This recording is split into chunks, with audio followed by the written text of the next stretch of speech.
1 minute.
You're listening to Radio Sputnik, telling the untold.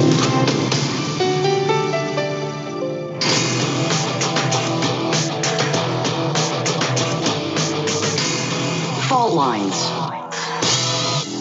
Live from across the divided states of America, it is time now for our last edition this week of the most disruptive show in American news and politics, as well as global news and politics. In the independent corner, I am your political analyst, Shane Stranahan. And in the left corner, I am the indefatigable, the burning ember in the darkness, your political analyst, Jamarl Thomas. And together, you're listening to Fault Lines with Thomas and Stranahan. Going straight into the headlines in the news this morning, specifically in COVID news, the vaccines from Pfizer and Moderna have both applied for FDA authorization and could be among the first dispensed in the U.S. Both are experimental RNA vaccines and will most likely be arriving for a limited group of people later this month.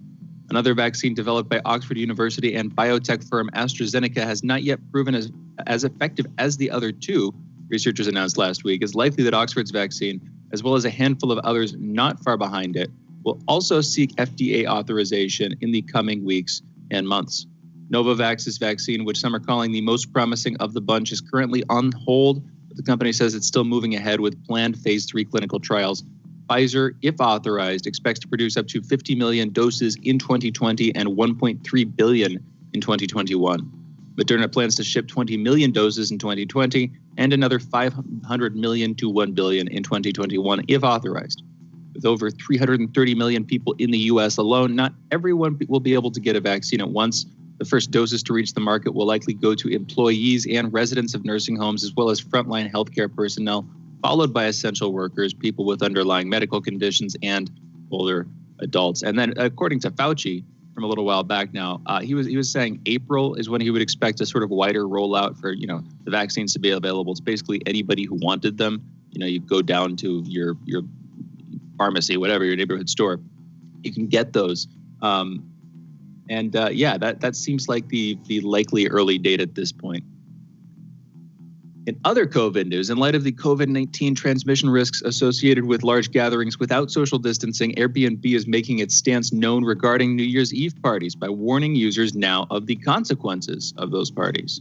On December 3rd, Airbnb, the provider of a platform for booking short-stay homes and residences, said in a blog post that the company will, quote, strengthen our hosts' protection against unauthorized house parties and large gatherings over New Year's Eve, end quote.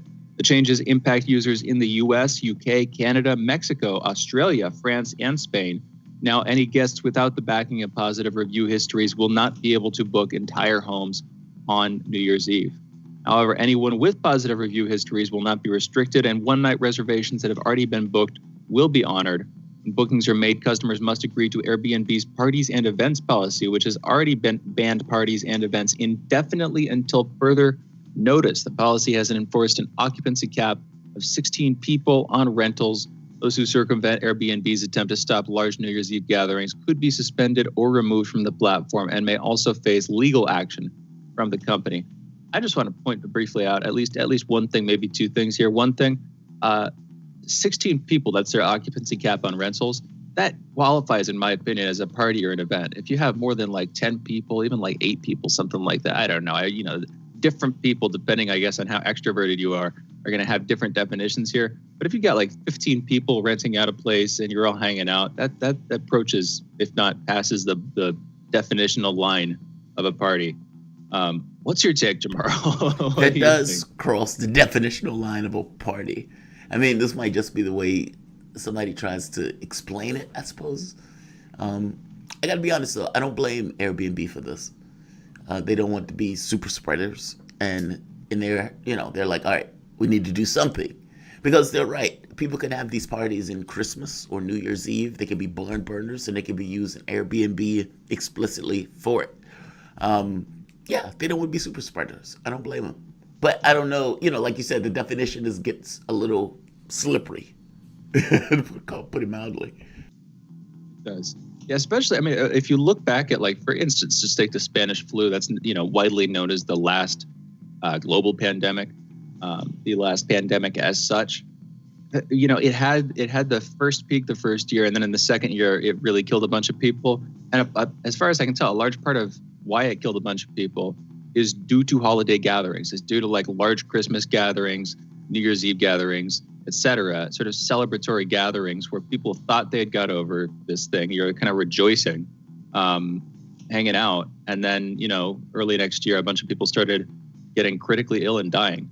So, this is, I'm sure folks, you can 100%, with some 100% assurance, that folks are looking back at how that previous pandemic went, and they're cautioning against repetition of that non-core, so to speak. Anyway, British Prime Minister Boris Johnson openly disagreed on Wednesday with the country's Deputy Chief Medical Officer, Jonathan Van Tam, in a coronavirus news briefing after he said Britons might wear masks, quote unquote, for years. Johnson immediately stressed that he has high hopes for the effect the vaccine will have and said the country would want to get back to life pretty much as close to normal. That's a quote. Van Tam then clarified he didn't mean the government would continue to recommend masks and social distancing forever and a day, but rather that some people may change their personal habits after the pandemic is over. And this does also seem to be true. If you look at what happened in East Asian countries, for instance, after the spread of SARS, a lot of folks started to wear face masks. That's why in the United States, it was, you would occasionally notice people wearing face masks, but it mostly seemed like something that people did in other countries. I could definitely see this becoming a bit more popular. Now, on the other hand, there's also, a pretty substantial minority of folks in America who are like vehemently anti-mask. And so I don't think it's going to take hold widely. But Jamarl, what's your take?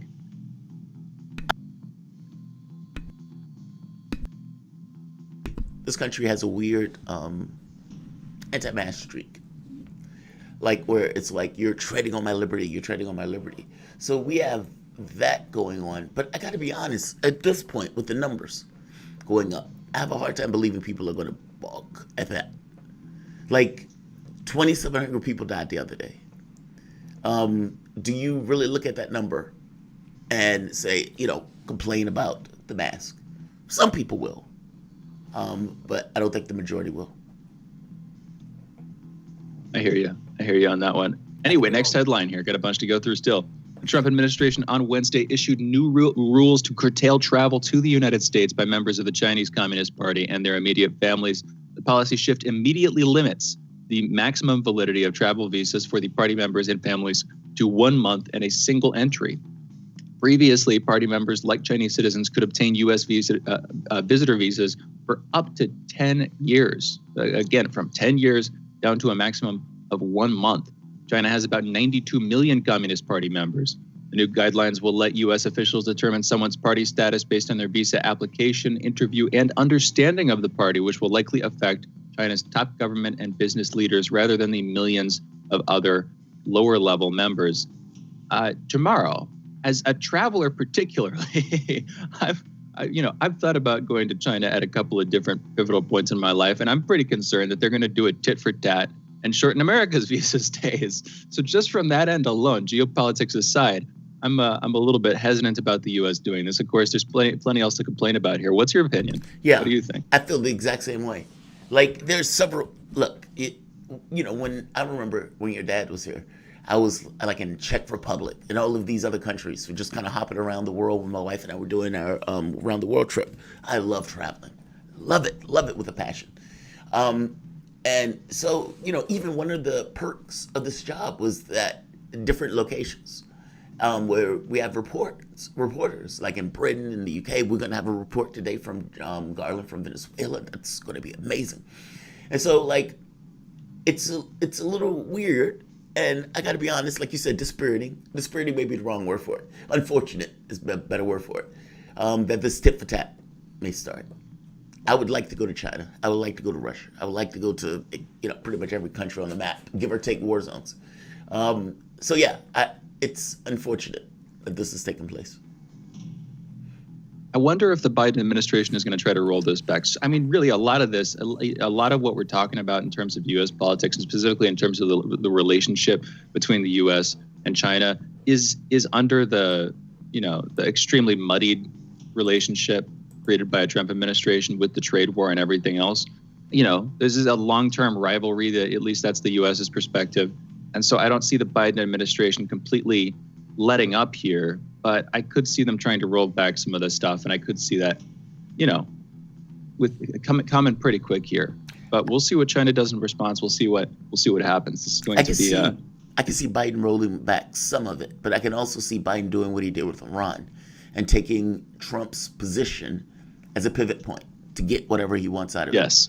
I could totally see, meaning he wouldn't have done it by himself, right? But since it's done, and since this is what we're working with now, I am going to use this to operate from. So I do think he's going to take advantage of Trump's behavior. Maximum containment. All right, next headline here. OPEC and a group of Russia-led oil producers agreed to increase their collective output by 500,000 barrels a day next month. That's signaling that the world's biggest producers are betting that the worst of a pandemic-inspired shock to demand is behind them. The deal marks a compromise after sharp disagreements earlier in the week among a group of producers that have acted in relative concert for months, agreeing to cut production deeply to stabilize oil markets. The coronavirus pandemic sapped global demand earlier this year, tanking prices and straining the finances of big producers such as Saudi Arabia and Russia. And Denmark, in a somewhat related bit of news here, has decided to end all oil and gas offshore activities in the North Sea by 2050 and has canceled its latest licensing round, saying the country is now, quote, putting an end to the fossil fuel era, end quote. The Danish parliament voted late Thursday to end the offshore gas and oil extraction that started in 1972 and has made it the largest producer in the European Union. Authorities in Bangladesh on Friday sent the first group of more than 1,500 Rohingya refugees to an isolated island, despite calls by human rights groups for a halt to the process. The 1,642 refugees boarded 7 Bangladeshi naval vessels in the port of Chittagong for the trip to Bhasan Char. After about a 3-hour trip, they arrived at the island, which was once regularly submerged by monsoon rains, but now has flood protection and embankments, houses, hospitals, and mosques built at a cost of more than $112 million by the Bangladesh Navy. Located 21 miles from the mainland, the island surfaced only 20 years ago and was never inhabited. The United Nations has voiced concern that refugees be allowed to make a, quote, free and informed decision about whether to relocate to the island in the Bay of Bengal. The island's facilities are built to accommodate 100,000 people, just a fraction of the million Rohingya Muslims who have fled waves of violent persecution in their native Myanmar and are currently living in crowded, squalid refugee camps in Cox's Bazar district. About 700,000 Rohingya fled to the camps in Cox's Bazar after August 2017, when the military and Buddhist-majority Myanmar began a harsh crackdown on the Muslim group following an attack by insurgents. The crackdown included rapes, killings, and the torching of thousands of homes and was termed ethnic cleansing by global rights groups and the UN. Our next headline here, a ransomware attack has crippled the operations of TransLink, that's the public transportation agency for the city of Vancouver, Canada. The attack took place this week on December 1st and has left Vancouver residents unable to use their Compass Metro cards or pay for new tickets via the agency's Compass ticketing kiosks. TransLink initially passed the incident as a prolonged technical issue before reporters from local news outlets City News 1130 learned of the true nature of the incident and forced the agency to come clean. While Desmond did not reveal the name of the ransomware strain/gang that breached TransLink's network, he confirmed that the attackers had sent the ransom note to be printed by the agency's printers. And one last story here, one last headline that I want to get through. The existence of 2 classified Pentagon reports on UFOs has been revealed, the contents of which include a leaked photo depicting a mysterious object hovering over the Atlantic. Jamarl, perk your ears up, of course. The DoD's Unidentified Aerial Phenomena Task Force issued the 2 classified intelligence position reports in 2018. Oh, and just one second. Having a bit of technical difficulties right here. Oh, my goodness. The DoD's Unidentified Aerial Phenomena Task Force issued the 2 classified intelligence position reports in 2018 and the summer of this year, and they circulated widely in the U.S. intelligence community. The position report's startling contents included a leaked photo that has never before been made public, accounts of unidentified aerial phenomena emerging from the ocean and soaring through the sky, and an admission that extraterrestrial origins for the objects cannot be ruled out.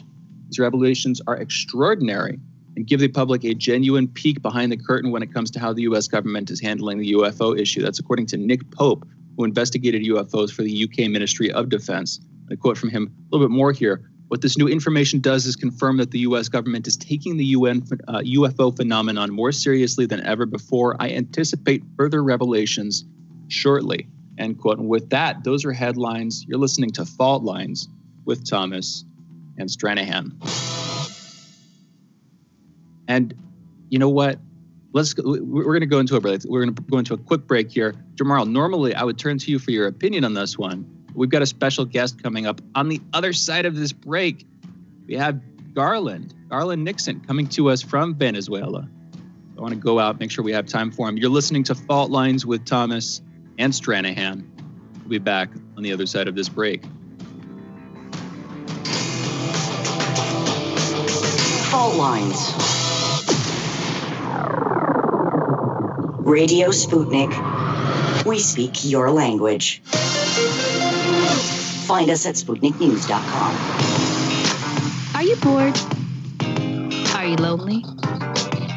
Do you need a hug? Well, we can't give you that, but we can keep you up to date on Radio Sputnik.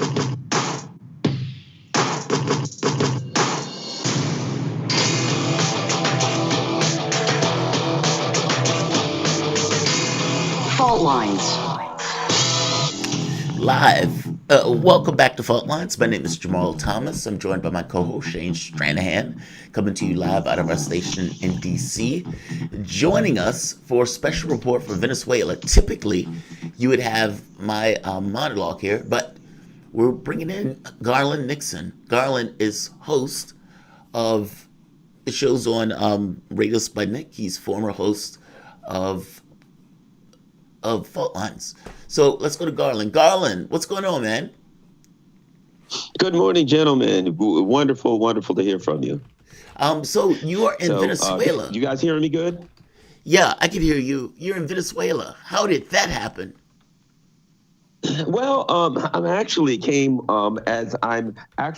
as an election observer. I'm here with people from all over the world, and we are here at the invitation of the Venezuelan government. We're, basically they're teaching us how the Venezuelan election operates technically and administratively, and then we will be observing the things that we see, and afterwards writing reports that, as to whether or not we felt it was what we saw, whether or not it went by the rules, whether or not we felt that it was a free and fair election. And the thing that I think that is that's good, based on the people that I've talked to and the people that I've come with, is that regardless of the previous beliefs and thoughts about Venezuela, the people here are really taking it serious, and to make it unbiased and to be just an honest report of what we've seen. So that's the basis for what I'm here administratively, but that's not the story for Garland Nixon after being here for 2 days. Well, I want to get back to the election, but first up, you just left us on a great cliffhanger there. What is the story? I'm guessing there's potentially food. There's potentially a bunch of other stuff. What's been happening? What's been happening so far, Garland?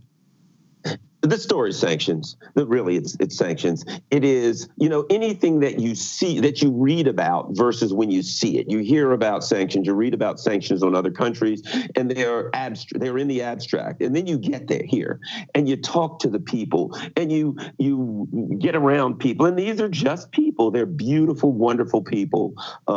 They, have families and children, and they have, hopes and dreams. And you start to see that the things that we take for granted everywhere and every day are not available to them. You see broken down cars all over the place, cars broken down, people constantly working on cars, and you realize it's a struggle for people to keep their cars on the road because they can't get parts. You're eating, you realize that a lot of the things that you take for granted, a lot of the spices, there's salt and pepper, but not a lot of other spices. Just things that you take for granted day to day.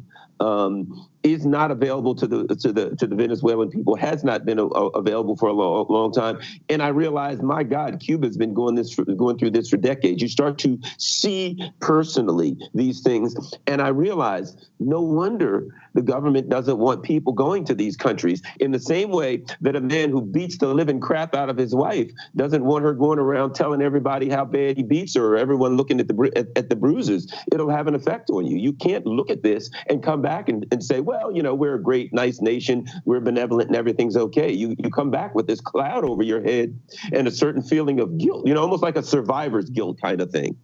Wow, that is rough. I mean, and like you said, Cuba is probably one of those good representations where the cars are broken down and those type of things because they can't get the supplies, or they can't trade like a normal nation.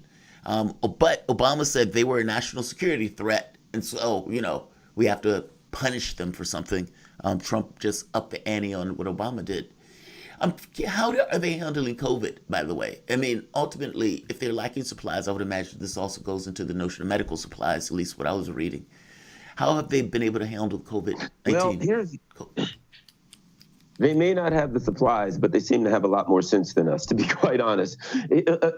For instance, dude, I wasn't getting on the plane coming into this country unless I had a negative COVID test that I could show within the last 48 hours. Or if I didn't, they've got the test before I got on the plane. I was going to have to take the rapid test. When you get here, you get in the airport, you get off the plane, and people are spraying your hands. Everyone on the plane, working on the plane, everyone in the airport, they have, those white suits, the space suits, they call them NBC suits, the nuclear, biological, chemical suit, but I don't think it was to that level. But they've got the white space suits on. They got gloves. They got shields. You get to the hotel. Everywhere you go, there's some people walking around in these suits. They're spraying your hands. They're disinfecting things. They've got these booths that you walk through.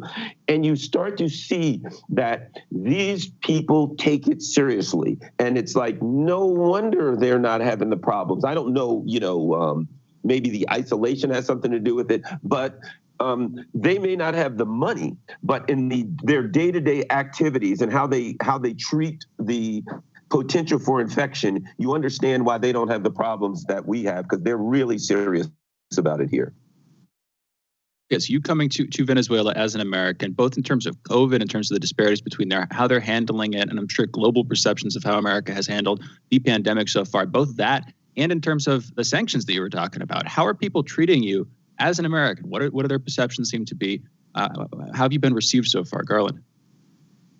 I've been treated very, very well here. And I want to be frank, the attaché that I'm working with is from the opposition party, the attaché, because this is the elections, and there are people from all parties who are involved in the CNE, which is the governmental body that handles the elections, from the opposition party, and the person who has been very friendly and nice. Everyone's been very friendly and nice, but you also start to see why there are fractures in the opposition party, because let's face it, no matter what party you're in, you live in Venezuela, and you're suffering from the sanctions the same as everyone else. So you see why I start to realize why there are people in the opposition party who are breaking away and pushing back against, I guess, outside interference, because, okay, you may want your government to be different if you're in the opposition party. It's like right now, if you're not a Democrat, sure, you may not be a Democrat or you may not be a Republican, but if you live in the U.S. and you can't get some of the basic staples of life, you're going to start to say, what do we need to do as a country to get this monkey off our back? And I think that's what's going on here. There's a lot of people here that are like, hey, this is not pleasant.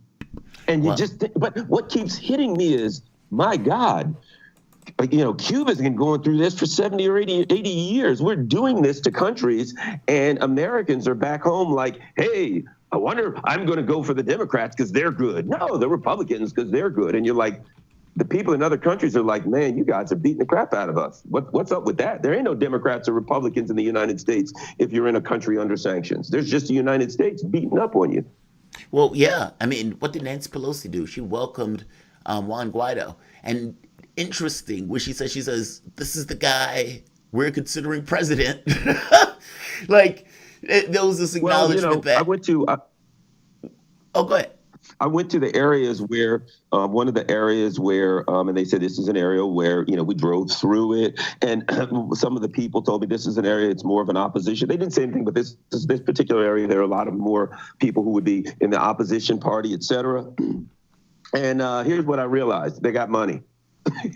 Number one, I rode through this area, and what do you know? There's a Rolex store, and there's Lexuses and Mercedes and stuff like that. And it was obvious. I mean, I can't make I don't have any judgment or knowledge ideologically, that I can say personally that I've witnessed as far as, the opposition party here since I've been here. But I could clearly see that it was a wealthy area.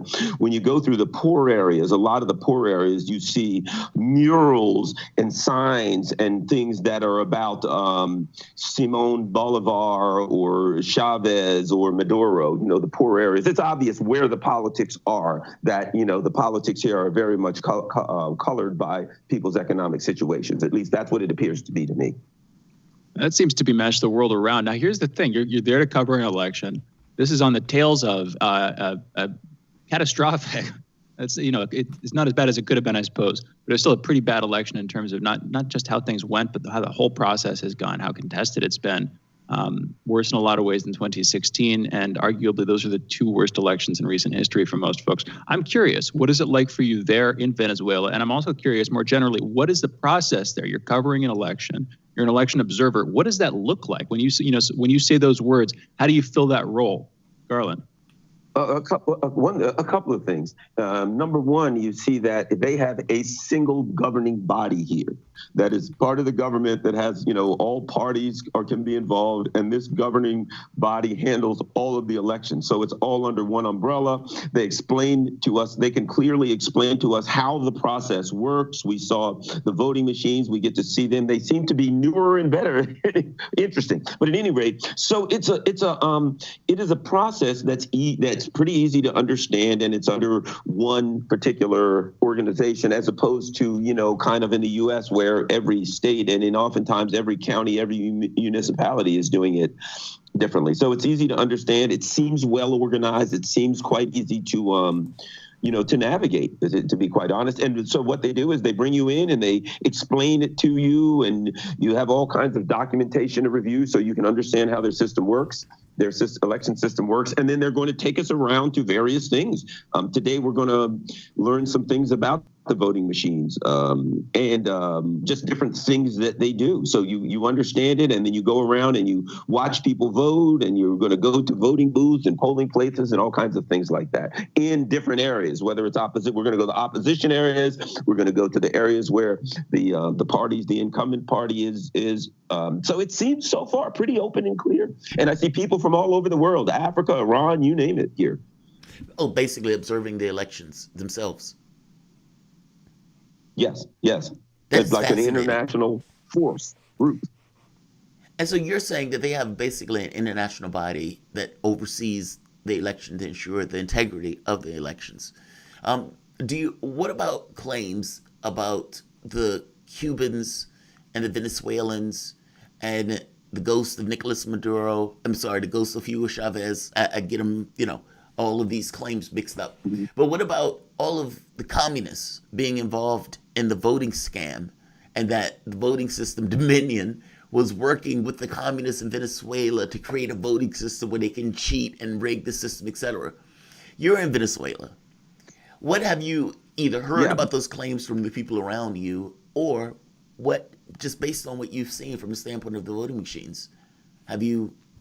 A What do you couple of think of those things. claims? Number one, the Communist Party in Venezuela is a tiny, tiny little party.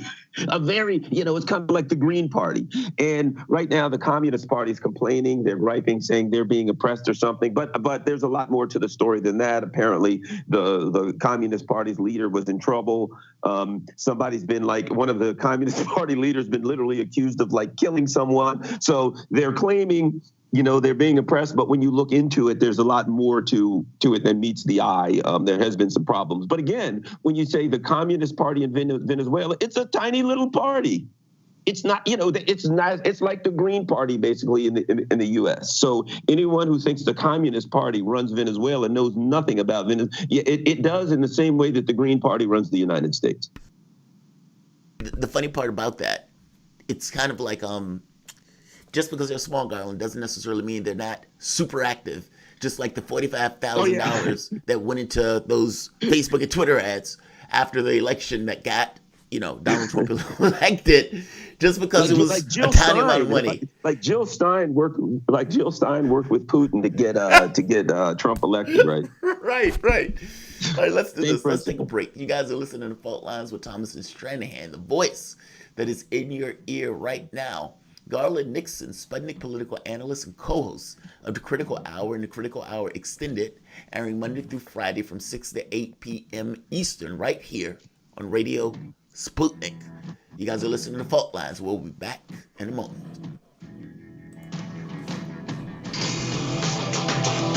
I don't have the next guest yet.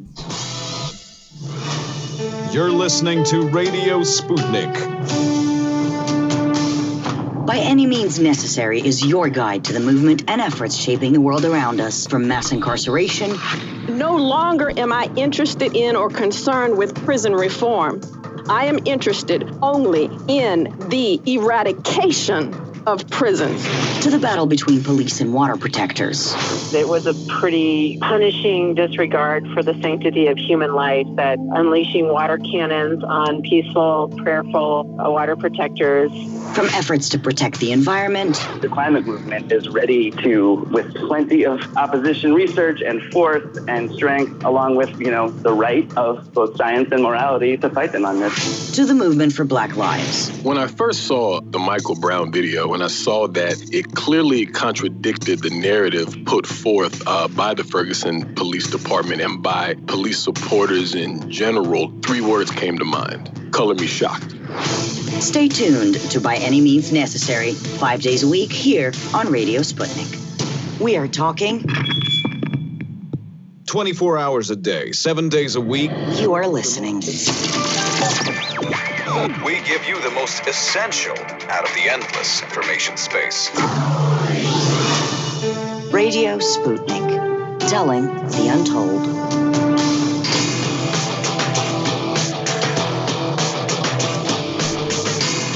Fault Lines. Welcome back to Fault Lines on Radio Sputnik. My name is Jamarl Thomas. I am here with my co-host Shane Stranahan. And with a quick pivot, we are joined by a Dejuan. Not yet. Oh, okay. Well, we will be joined by Dejuan Alawabenga at some point. But Shane, the Venezuela thing is really, really interesting to me. I am so happy that Garland got the opportunity to go. Because honestly, when the U.S. makes certain proclamations about other nations, you would have Obama get up, and the people who are in his wavelength agree. Whatever he says, they just agree. They don't know anything about the country. They don't know much about it. And then the first introduction to it is what they accept. Not to mention, it's coming from Obama. He's no drama Obama. He throws a basketball. He croons. He does jazz. He's not going to lie about Venezuela being a national security threat. Look at the way he dribbles. A guy that dribbles doesn't lie like that. And then you go to, Trump, and it's the same thing. Whoever's on the wavelength. So if he's attacking Venezuela, if he's attacking one of the other ones, it becomes one of this issue of, basically people accept whoever's on their wavelength, what those people say. It's something else to have the opportunity to go. And, I say this on issues of Africa, and because my own experiences, right? We when my wife and I were thinking of traveling, Africa never came up, not initially. And I realized that it was because I was kind of racist. That when the pictures, the images that we see, I remember, I think it was Sally Struthers, I could be wrong on the name of the person, but we'll go to Africa and it was always somebody starving. It was always a kid with no shirt on, or no clothes on, where you could see his ribs cage. And I used to think to myself, can't the cameraman give him a sandwich? Why is the cameraman standing there not giving that starving kid a sandwich? But that goes beyond the point, right? It goes beyond the kid. I guess I'm making the point that the imagery and the ideas that I was steeped with just over the course of my lifetime gave me an interpretation of Africa that wasn't indicative of what I saw.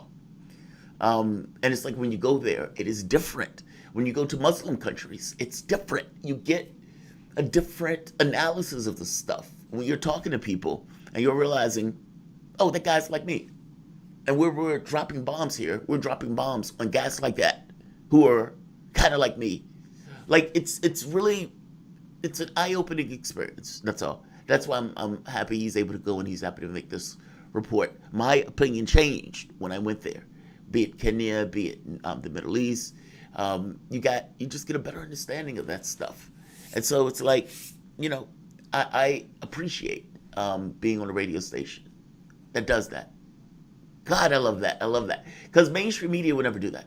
Like, they would send people there, but it would be for a very specific interest of trying to validate whatever the narrative is. You know what I mean? Does that make sense? Yeah, I do. Yeah, no. I mean, it does. And here's the other thing. Garland's racking them up. He's done a few of these at this point, and I hope he's able to keep doing them. It's awesome. And I'm glad that he's able to do it safely too. From everything that I've heard, they're handling it very well in terms of him getting the virus. He was concerned about that for a while, even though he's a little bit older than both of us, but he takes pretty good care of himself. So on the one hand, he's in a group where you might expect him to get it. On the other hand, he doesn't, as far as I know, have other serious comorbidities. But just generally, I'm glad that he was able to do it safely. It sounds like that whole process was handled very well. And I'm curious, want to get him back on soon. Hopefully, of course, while he's still there, to talk about what's going on with the election there, what he's seeing as he's learned more. That's the other side of this, is when people go to these places, usually they're not just there for a day or even two. They're there for a process, and they're there for a reason. And of course, that's why you bring them on, is to talk about them, to talk with them about what's going on. And so you get a before and an after, and sometimes even more than that, in terms of what they've learned and what they've experienced. It is irreplaceable. We could talk about that all day long. And, sometimes throughout the show, depending on what the issue, of course, is, we do. But it's entirely different if you actually have somebody on the ground with eyes on the scene who can tell you exactly what's happening from their perspective. Also, the issue of sanctions. Yeah. I've said it before, sanctions are an act of war. I mean, basically, you are preventing a country from getting stuff that the country wants and the country needs. And if you are preventing somebody from doing something in that way, is that not an act of violence? If I can't get medications for my people, if I can't get this drug to help my kid live, which was taking place in Iraq, by the way, Bill Clinton, they asked, there's a awesome video where Madam Albright is asked about the kids. She's like, 500,000 children died as a result of your sanctions. And Madam Albright said, yes, that's bad, but I think they were necessary. Think about that. I think it was necessary to kill 500,000 kids. And you didn't get what you wanted anyway, because George Bush goes in and does, basically commits the war crime, or goes to war with all of 1 million people dying. Missing the point that we were backing Saddam at one point. We were okay with him getting those chemical weapons against the attack on Iran. Like, at the very least, the cables show that we knew about it. I guess, I'm making the point that sanctions are an act of war. And if you don't allow people to get the things that they need, it's violence on some level. And so it's also weird that the U.S. can browbeat other countries to join in on stuff like this. There's a dominance there, right?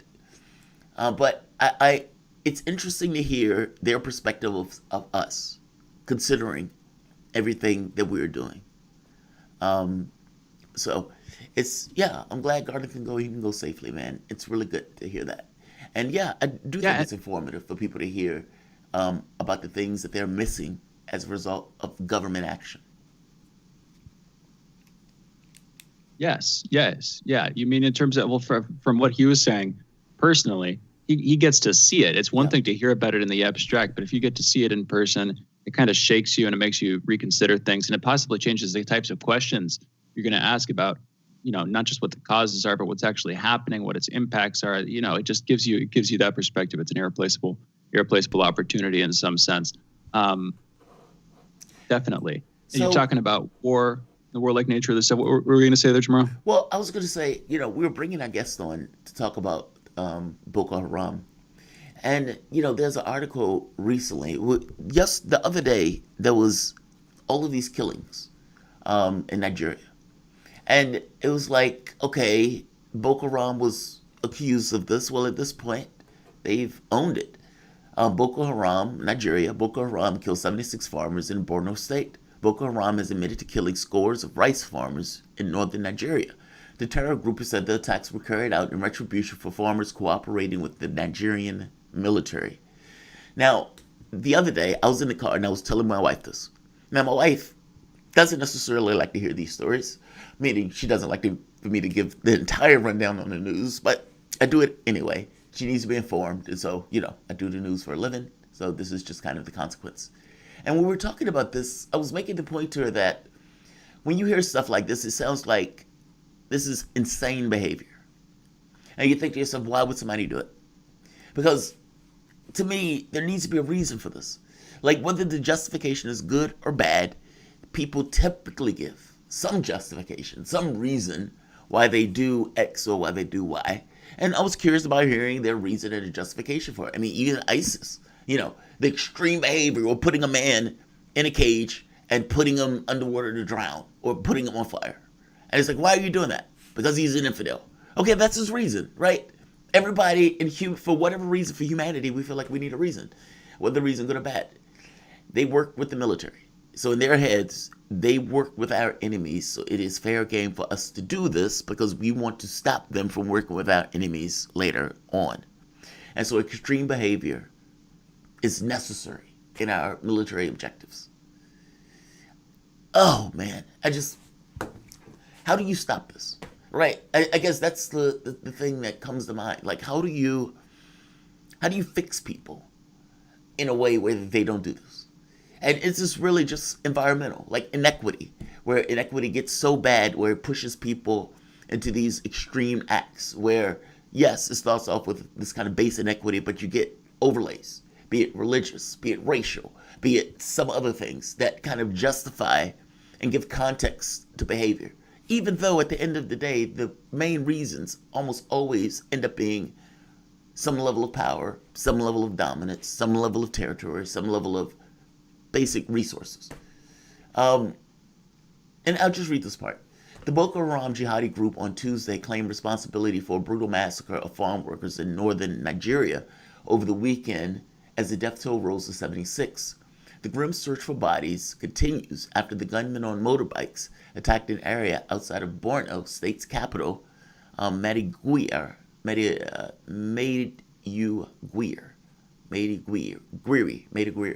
on Saturday, slaughtering dozens of lawmakers in rice fields near the villages of Zambari. It was initially unclear which Boko Haram faction was behind the assault, but the main group loyal to the shadow leader, Akbar Shekau, said in a video Tuesday that it was responsible for what happened around Maiduguri in recent days, especially in Zambari. I mean, Shane, how do you stop this? And I know you don't have an answer for that, right? I mean, I honestly do think this boils down to resources. But at a certain point, the overlay makes it complicated. So slaves were brought over. Yes. Why? They were a resource. They were a commodity. We could get them to till the land. We could get them to do X and to do Y. Not to mention they're black. They're easy to identify, etc. And that gets overlaid with race. And that whites, they might not have a nickel to their name, but their white skin makes them just better. Why? Because it does. Like the racial thing gets overlaid on that stuff. And so it gets very weird to try to untangle that in regards to countries and the laws, etc. And when you get into war zones, well, it gets more complicated because the war at that point becomes the priority. Everything else is less than whatever your objective is.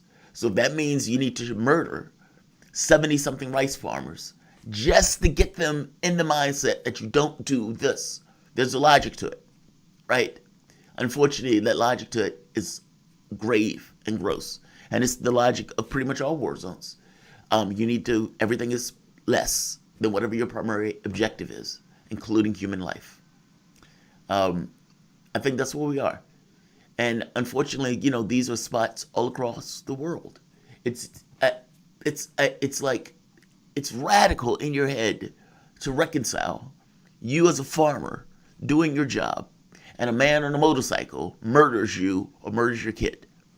And you ask why, and it says because I did something for the government's military.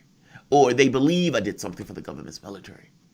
Like, it's so extreme. It's so extreme. It's hard to put yourself in that place. And yet, people are living that. You know what I mean? That's disturbing, that's all. We have about a minute. We could have a whole conversation about this, but we should just go into a break and maybe come back to this broad topic at the end of the show. I mean, in some sense, we the West have destabilized, in a broad sense, we have destabilized this region historically for hundreds and hundreds and hundreds of years, and we're continuing to do so. Now the policies have shifted, but the predation in general has not. And if we're going to learn our lesson, and it is a lesson we need to learn, because this, even from a self-interested perspective, the violence almost inevitably spills over. In that, heck, the sort of, we're technically, I think, still in the war on terror, but that was the last big war on a foreign entity that the United States codified for itself. It was caused by exactly this kind of behavior. In any event, if we're going to shift out of that, we need to learn deeper lessons. And I think there is a better place to go. If you look at technological innovation, and if you look at the development of human culture and regional culture, and allowing governments to flourish even when they don't do what we want them to do, then what you get on the other side of that, ideally, is a richer world. And I mean, richer in every sense of the word, more culturally vibrant, more technologically expedited. All these different things come together. It might sound utopian, but bit by bit, we can learn our lesson. Ideally, we can get closer to that kind of world. In any event, we should go into a break. We'll be back in just a minute with Stephen Lendman. You guys are listening to Fault Lines with Thomas and Stranahan. Be back on the other side of this break. Fault Lines. So Sean, what do you want to talk about today? Well, Bob, that's easy. I want to talk about the need to stop the development of self-driving cars. Again, Sean, you're driving me nuts. I think the self-driving car thing's already out of the gate. No. It's never too late. See, now the leading experts in the field, just pick one, whichever one, leading experts have repeatedly warned us about the dangers of artificial intelligence. Look, I'm telling you, man, we have to stop the robots by any means necessary. I see what you did there. Yep. Tune into our show By Any Means Necessary daily from 2 to 4 p.m. Eastern Time on Radio Sputnik. And don't forget to call in at 3:20 p.m. to our studio number 202-521-1320. And if you miss us live, check us out on SputnikNews.com, Spreaker, iTunes, iHeartRadio, Spotify, or wherever you listen to podcasts to stay up to date on the latest political, social, and economic movements shaping the world around us.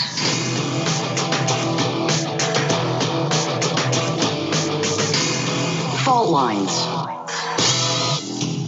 And we're back. You're listening to Fault Lines with Thomas and Stranahan and Lendman. We are joined for this segment by our guest, Stephen Lendman. He's an author and a geopolitical analyst. And by the way, you can find his articles on his website, stephenlendman.org. Stephen, thank you for being with us. How are you doing this morning? Oh, I'm doing fine, Shane. Good to be on. Good to have you. I'm going to start here. It's been an interesting couple of weeks in terms of what Biden's cabinet's shaping up to look like. What do you think? I'm sure you're fond of Neera Tanden. I'm sure you're fond of Tony Blinken. A bunch of folk coming in that I'm sure you're happy to see coming in. What's your opinion, Stephen? Well, it's the same thing that's gone on in the country as far back as I can remember. Certainly, certainly more post 9/11 than previous times in the post-World War II era. But the U.S. has a permanent war policy, and what's shaping up in the Biden-Harris regime, which is what I call it, and I emphasize Harris as well, because Biden is physically and mentally deteriorating, and I would highly doubt that he'll ever finish 4 years. So Harris is in the wings to take over, and maybe that's the plan. But they're creating a war cabinet. It has nothing to do with diplomacy or national security. It's a war cabinet to target countries the U.S. doesn't control for regime change. The safe stuff that's going on, good Lord, going back decades, throughout the post-World War II era, every country the U.S. doesn't control is on its target list for regime change. I mean, that includes Russia, China, Iran, Syria, Yemen, Venezuela, Cuba, Nicaragua, Somalia, maybe a couple of others. I mean, these countries are all targeted for regime change, and the main strategy is either hot war or what I call war by other means, and the main feature of that is by sanctions, but there are other dirty tricks as well. You know, Stephen, I love that you said that. There was a video of Gorbachev. He was being interviewed, and he was asked about Vladimir Putin. And he had a really interesting take on that seemed to change over time from one of his previous interviews. But because he made the point, it's necessary. He's necessary. Clearly they seem to be different, right, in political ideology and everything else. But his point was they're enemies at the gates.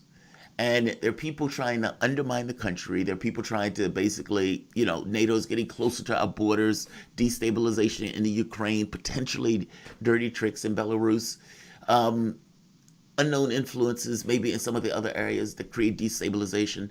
And so his point was you need someone to maintain the integrity of this country and the countries that are allies of ours. And that makes sense. The people Biden putting in, he's not stepping back from the ledge on issues like Iran. He's going further than Trump. He's basically saying, yeah, Iran needs to have this in order to come to the table, meaning Iran needs to give up something. It's like, what? What do you mean Iran needs to give up something? The United States pulled out that deal that was in your predecessors, your boss's thing. So I do think you're right by this. Also, how do you think he's going to ratchet up pressures? Is it going to be as clumsy as Trump? Like, for example, let's take China. Obama was trying to use the Trans-Pacific Partnership to basically undermine China's trade relationships. Well, China has just gotten around that by coming up with its own trade deal, significant trade deal, in addition to the Belt and Road Initiative. So while we were spending money on weapons and blowing stuff up, they were putting billions into basically building up infrastructure and building up trade relationships. How is Biden going to deal with that?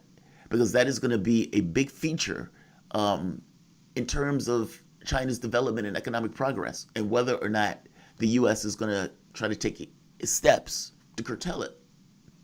What do you think? Well, the U.S. has done nothing effective to undermine China's development. This is certainly the plan. It was most prominent to me in 2013, after the Obama regime, the Obama-Biden regime's Asia pivot to enhance the U.S. military footprint in the Asia-Pacific area, or what it calls the Asia.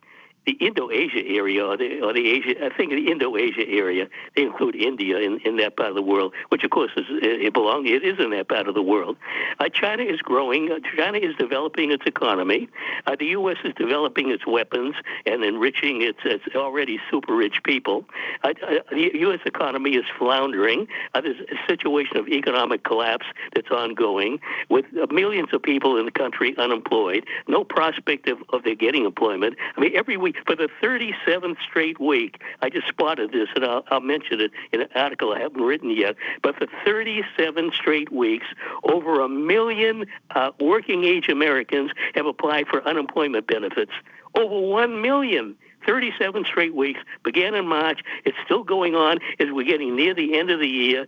And I'm guessing that next year is going to be worse than this year economically. I mean, the rich will keep getting richer because they're benefiting from what's going on. But ordinary Americans, the vast majority of people in the country, are suffering horrendously, worse than during the Great Depression. And the major media bury all this stuff. I'd like to make a comment on them if we get into the topic of the U.S. election, which is a big topic for me. Let's get into it. Yeah, I was looking at some articles on your website. You think this is a fraud. Jamarl and I are more iffy on that one. For a minute there, the first week or so following this, even before the lawsuits, as the lawsuits were just starting to come out, but before Sidney Powell entered the scene, I saw some discrepancies. But over time, I don't see that much proof of it. What do you think has actually happened? It seems like you think that this election was fraudulent. What are you seeing, Stephen? Well, there are whistleblowers coming forward who as eyewitnesses, have seen exactly what's been happening. I mean, it's just all kinds of stuff is going on. I have no doubt that the Dominion, what's the company's name? Dominion Voting Systems, I think is the company's name.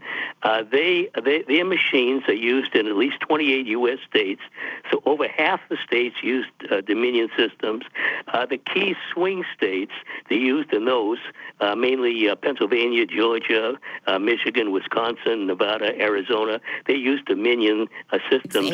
I quoted, whether it's accurate or not, I can't verify, but I quoted the head of that company saying he would make sure that Trump is not going to get another term. Well, I have also quoted a cyber expert, a man by the name of Spinamore, who said there is no way that electronic voting machines, that you could have a legitimate election if electronic voting machines are used, because they could manipulate it to come out any way the people who run the machines want them to. You get that element. You get a great potential fraud than actual fraud committed with mail-in ballots. In an article I wrote a day or so ago, USPS contracted truck driver said he transported filled-in ballots from Bethpage, New York, to Lancaster, Pennsylvania, but his destination was Harrisburg, Pennsylvania. Well, number one, transporting ballots, filled-in ballots across state line is a federal crime. So I don't know who ordered him to do this. He's just an employee. He did what he was told to do, but he did it. But when he went to Harrisburg where he was supposed to drop off his load. When he got there, they told him, no, don't do it. Go to Lancaster. Harrisburg is the capital of Pennsylvania that has as much fraud as any other state in the country. I've written several articles about Pennsylvania. He was ordered to take the load onto Lancaster. Well, I don't know who was in Lancaster who was going to manipulate with it. You've got this kind of stuff going on. You've got vote flipping from Trump to Biden-Harris. During the campaign, Trump drew massive crowds.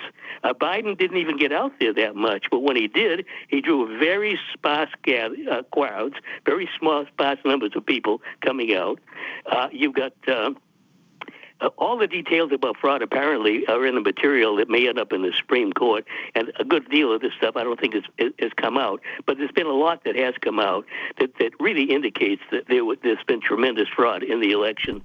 I've written in the past about many U.S. elections that were laden with fraud, going back. The one that I remember that I discussed prominently, going back to the election of 1824, the corrupt bargain that gave the election to John Quincy Adams, where Andrew Jackson had a much higher vote total, but not a majority. There was a third candidate as well, but they were the two main ones.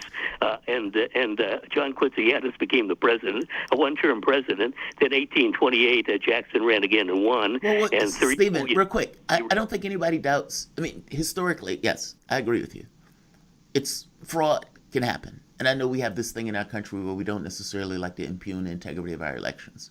And so it's necessary to kind of give instances where it happened before. So fair enough. I agree.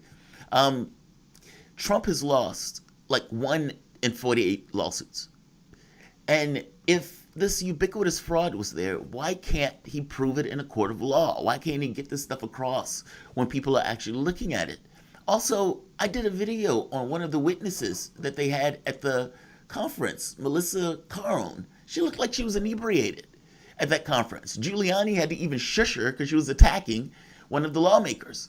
The other person was discredited in a court of law. I guess I'm not seeing it. If this fraud was that ubiquitous, it looked like they would have some ability to show that in court. And they've been putting out one lawsuit after the next. And the moment that Sidney Powell comes out and says that, she's working with, that Governor Kemp is working with the Cubans and the communists in order to undermine Donald Trump's election, Kemp is a Trump supporter. Come on. I guess I'm saying I don't see this ubiquitous fraud, and it doesn't seem like he's been able to prove ubiquitous fraud in a court of law. Stephen, we have about 30 seconds if you want to respond to that. I apologize for putting it to the last. Here's the thing about the courts are state courts and a few federal courts and one appeals court. Nothing has gone to the Supreme Court. I mean, that is the acid test. You got a 6-3 conservative majority. If the Supreme Court rules against Trump, well, of course, it's all over. I hope they have final say. Okay, Stephen, fair enough. I'm going to have to end this here. You guys are listening to, this is author and geopolitical analyst Stephen Lendman. You can read Stephen articles at stephenlendman.org. This is Fault Lines with Thomas and Stranahan. We will be back in a moment.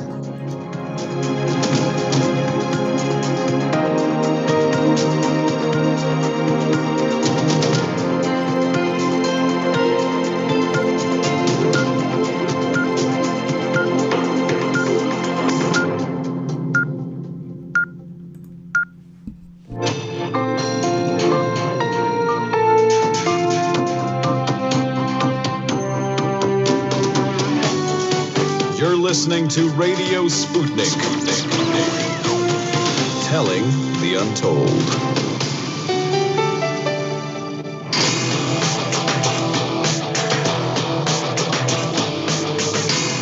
Fault Lines. Live from the divided states of America, welcome to your daily inoculation for propaganda. In the left corner, I am the indefatigable, the ever-vigilant, the last antibody to a sick and seasoned political system. Your political analyst, Jamarl Thomas. And in the independent corner, I am your political analyst, Shane Stranahan. You are listening to Fault Lines with Thomas and Stranahan. All right, let's get to the headlines. In the news, the vaccine from Pfizer and Moderna have both applied for FDA authorization and could be among the first dispensed in the United States. Both are experimental RNA vaccines and will most likely be arriving for a limited group of people later this month. Another vaccine developed by Oxford University and biotech firm AstraZeneca has not yet been proven as effective as the other two, researchers announced last week. It's likely that Oxford's vaccine, as well as a handful of others are not far behind, will also seek FDA authorization in the coming weeks and months. Novavax's vaccine, which some are calling the most promising of the bunch, is currently on hold, but the company says it's still moving ahead with planned phase 3 clinical trials. Pfizer is expected to produce up to 50 million vaccine doses in 2020 and 1.3 billion in 2021. Moderna has to ship 20 million doses in 2020 and another 500 million to 1 billion in 2021, if authorized. With over 330 million people in the United States alone, not everyone will be able to get a vaccine at once. The first doses to reach the market will likely go to employees and residents of nursing homes, as well as frontline personnel, followed by essential workers, people with underlying medical conditions, and older adults. Now that does make sense.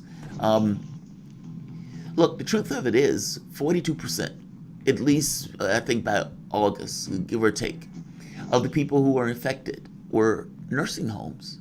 Like people who were nursing homes or residents of those nursing homes, etc. It was a large number of people that were affected. That died. But it makes sense that it would go to nursing homes and people who were in those homes first. In light of COVID-19 transmission risks associated with large gatherings without social distancing, Airbnb is making its stance known regarding New Year's Eve parties by warning users now of the consequences of these parties. On December 3rd, Airbnb, the provider of platform for booking short stay homes and residents, said in a blog post that the company will, quote, strengthen our hosts' protection against unauthorized house parties and large gatherings over New Year's Eve, unquote. The changes impact users in the United States, the UK, Canada, Mexico, Australia, France, and Spain. Now, any guests without the backing of positive review histories will not be able to book homes on New Year's Eve. However, anyone with positive review histories will not be restricted, and one-night reservations that have already been booked will be honored. When bookings are made, customers must agree to Airbnb's parties and events policy, which has already banned parties and events indefinitely until further notice, quote unquote. The policy has enforced the company cap of 16 people on rentals. Those who circumvent Airbnb's attempt to stop large New Year's Eve gatherings will be suspended or removed from the platform and may also face legal action from the company. British Prime Minister Boris Johnson openly real quick, just Jamarl, sorry for interjecting. I just wanted to throw one thing into this story. This time it's not a joke.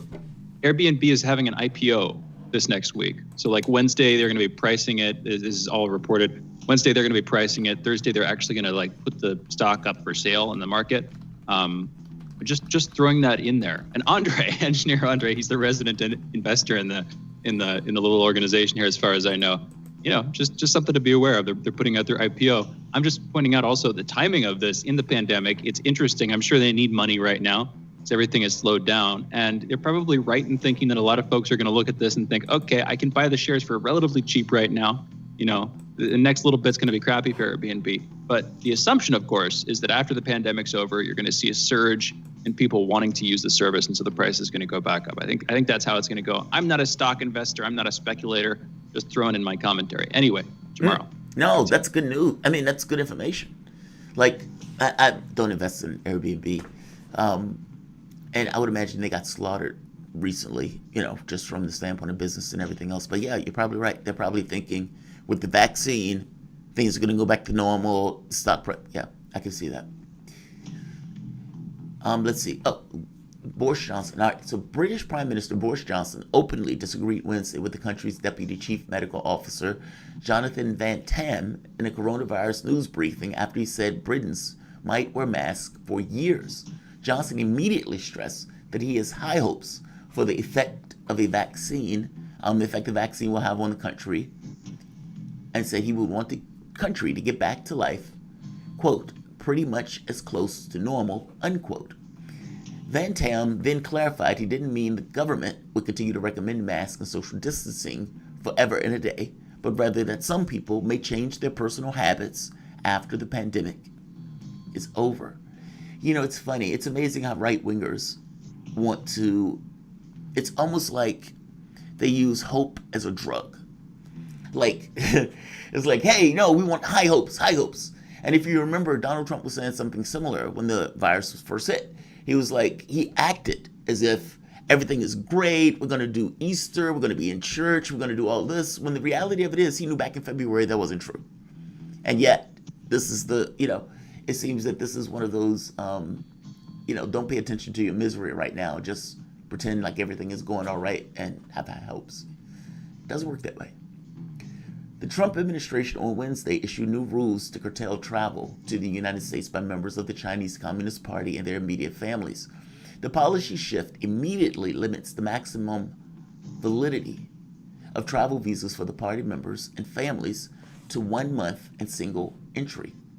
Previously, party members, like Chinese citizens, could obtain U.S. visas or visitor visas for up to 10 years.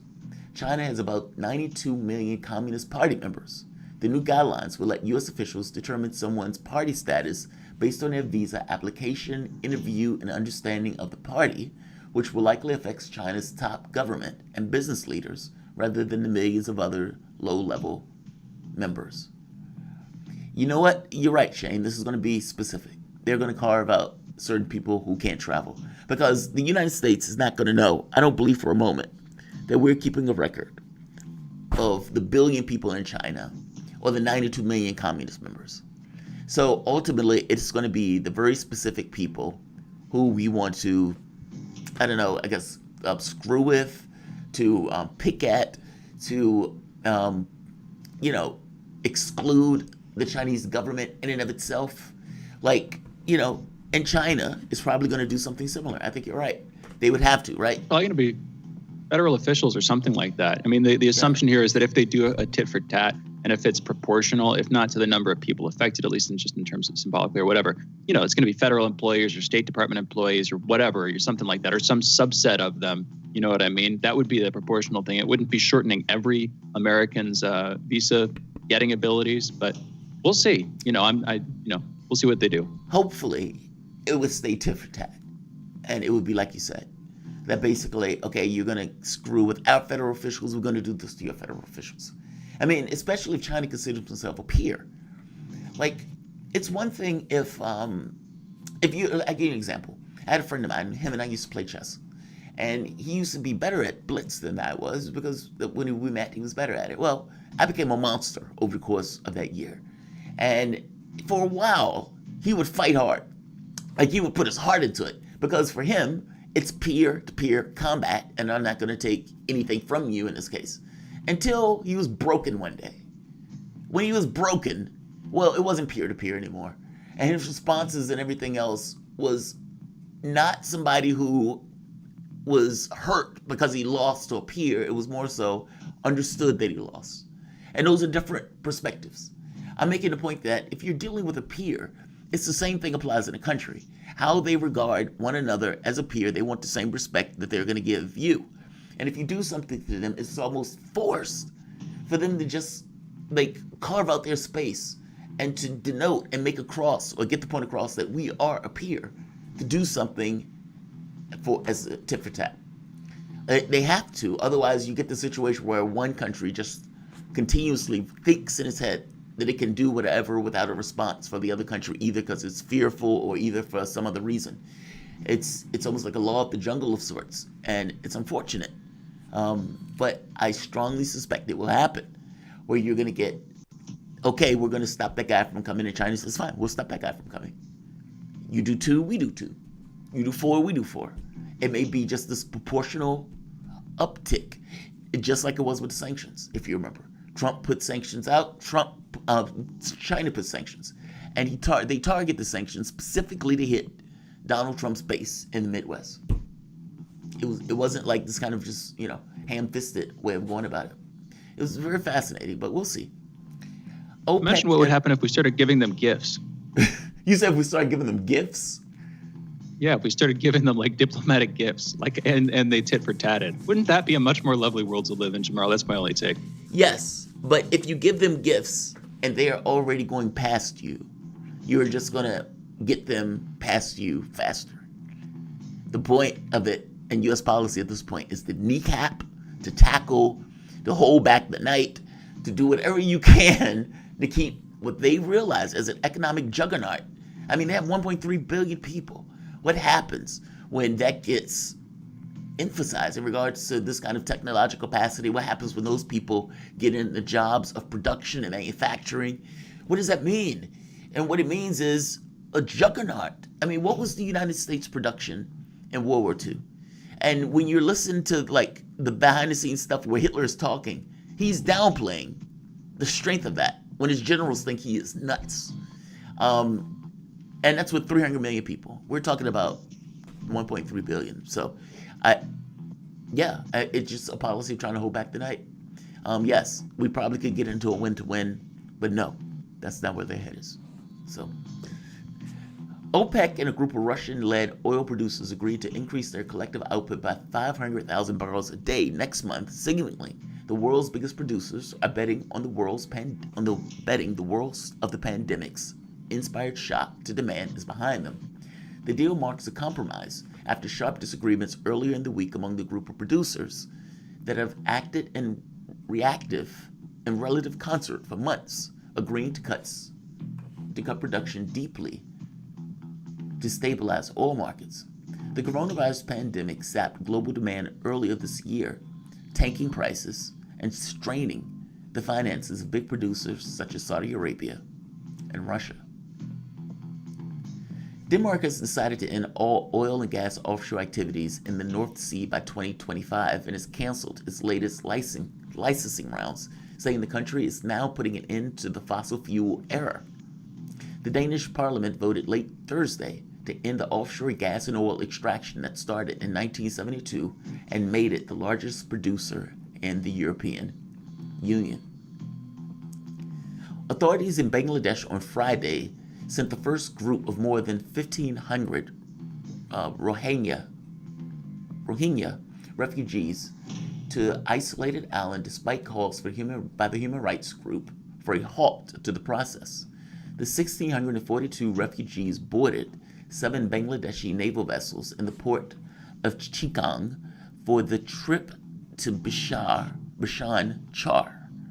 After a 3.5-hour trip, they arrived at the island, which was once regularly submerged by monsoon rains, but now has flood protection embankments, houses, hospitals, and mosques built at the cost of more than $112 million by the Bangladeshi Navy.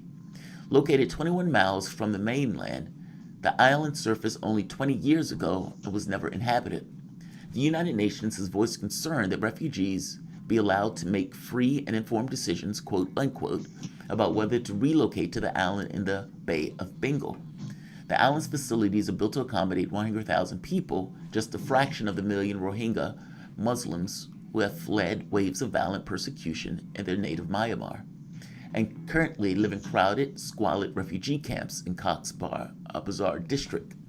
About 700 million Rohingya fled to the camps in Cox's Bazar after August 2017, when the military in Buddhist-majority Myanmar began the harsh crackdown in the Muslim group following attacks by insurgents.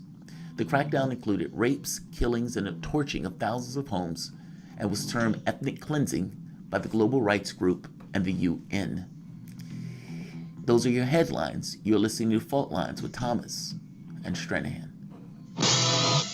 All right, so let's do this. Let's take a break, and we're going to come back, and we're going to come back with my monologue. Yes, we got a little shuffled around because of the time frame that Garland had to be on. But nevertheless, undeterred, we are going to get into a very interesting, out-of-this-world, literally, monologue. So, welcome to, you guys are listening to Fault Lines with Thomas and Stranahan. We'll be back in a moment.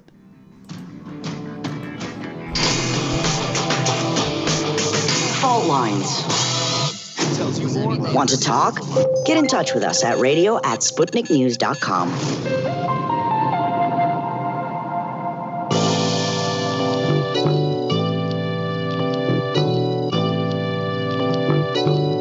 What's the most important hour of the day? It's the Critical Hour with Dr. Wilmer Leon. On this show, we don't just deliver the latest headlines, we divide the real from the fake. Tune in to hear from some of the most brilliant political minds of today, get in-depth news and analysis that goes beyond the surface and dig straight into the details. Set your clock to the Critical Hour for a news perspective unlike any of those other guys. Tune in to the Critical Hour with Dr. Wilmer Leon, weekdays 6 to 7 p.m. Eastern, and catch us on Facebook Live. You're listening to Radio Sputnik.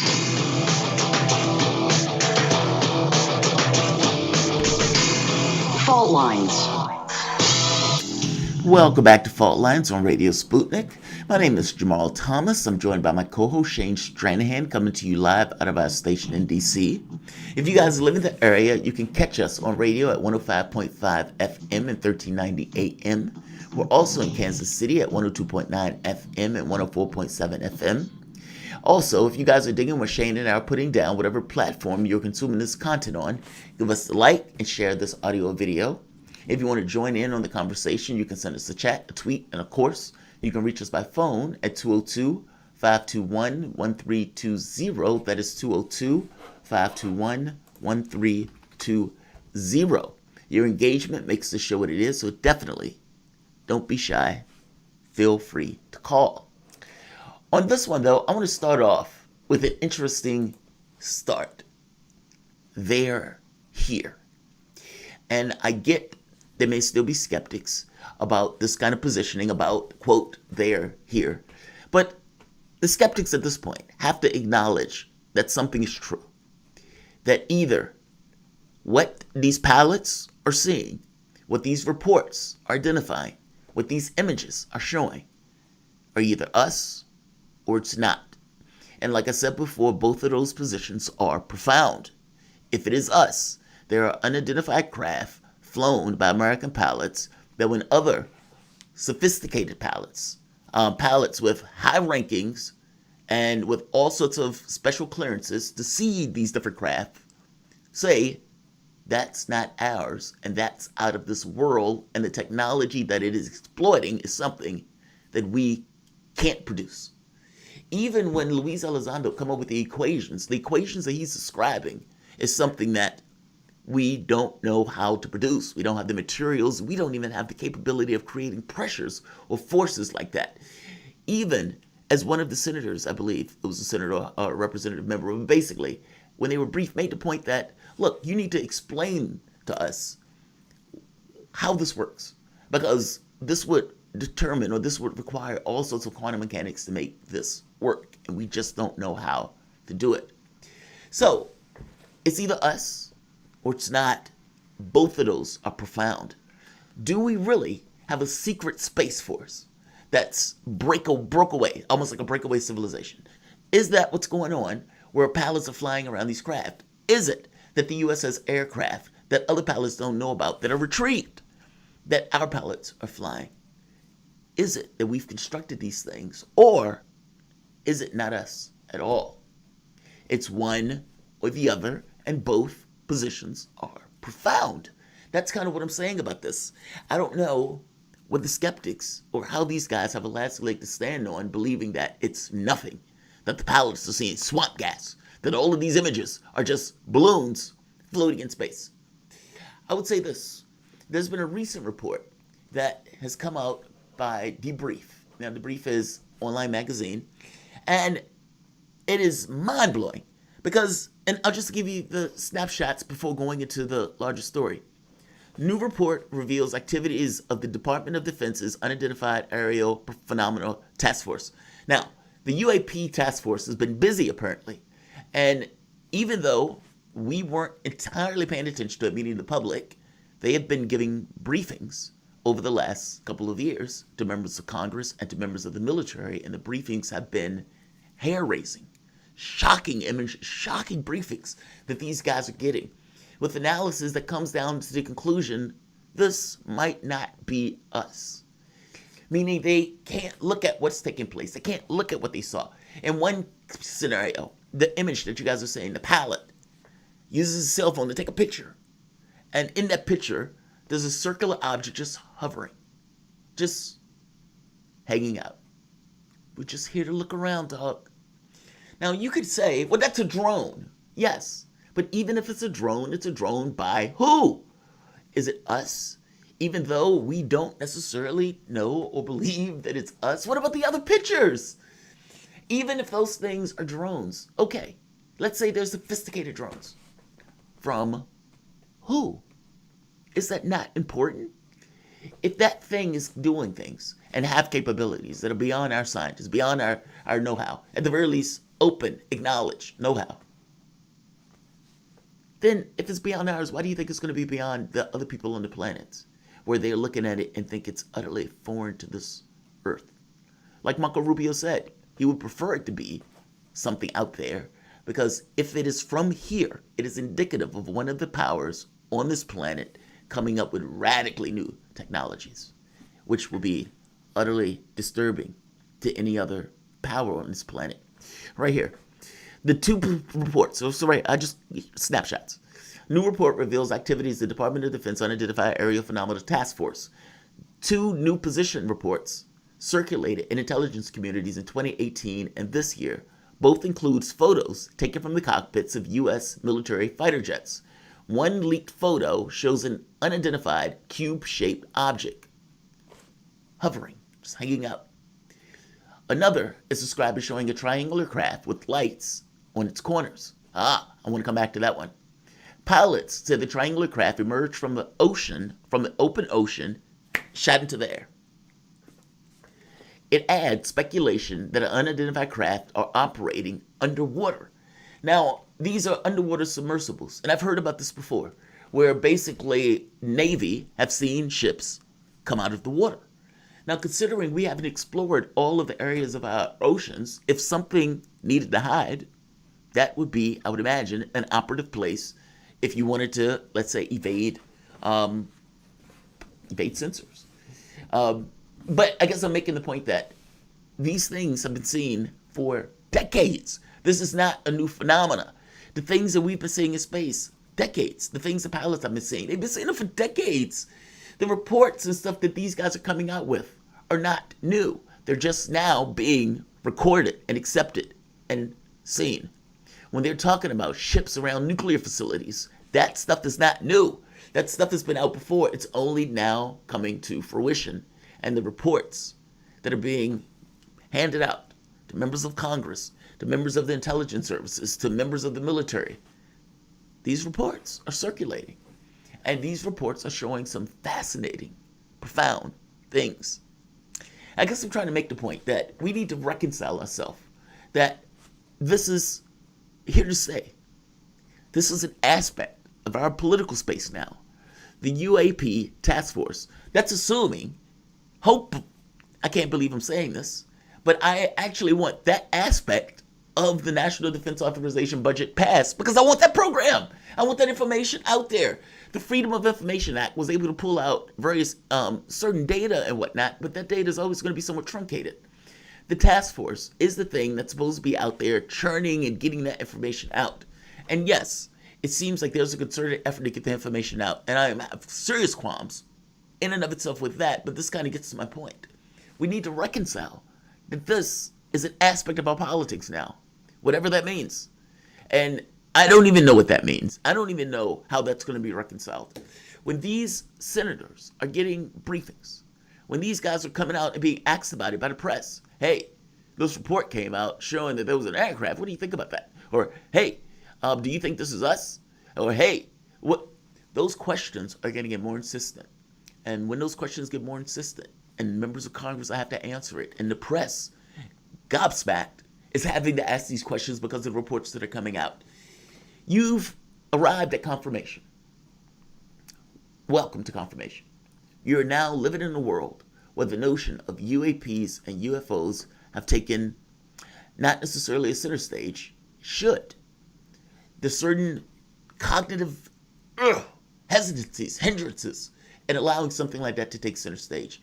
But the fact of the matter is, the moment that somebody like Luis Elizondo goes on national television and tells the CNN reporter, Luis Elizondo headed the ATIP program. He was the guy that was watching the scientific research on that project. He knows that there are multiple videos. He knows that the intelligence and by the way, the reports that came out, multiple videos and whatnot, or multiple recordings, multiple pictures, images, meaning he knows. He has all this stuff that you haven't seen. He's seen those videos. He has scientists doing those equations. He's seen the research that they've been doing into invisibility and to warp drive and to all of these other weird physics. And he tells the reporter, yes, in my opinion, scientific opinion, we are being visited. In that moment, everything should have stopped. And people should have been like, oh my God. And there should have been people trying to figure out, what does this mean? But instead, they went to a Coke commercial and they were trying to sell Pepsi or Coke or whatever. I'm making a point that we're not grasping the reality of this and the gravity of this very specific moment. Those political leaders, the Pelosi's, the Schumers, the Ted Cruz's of the world, are going to have to grapple with whether or not we're being visited. How does that sit in your stomach?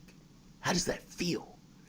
The U.S. government, the government that was killed 500,000 people under Obama, that starts these wars, the cabinet, the people who Biden are putting into that office, into those positions, those war hawks, those people that are only out for their interests and the interests of the companies to which they work for, the revolving door that Joe Biden has basically put into his administration, into his cabinet.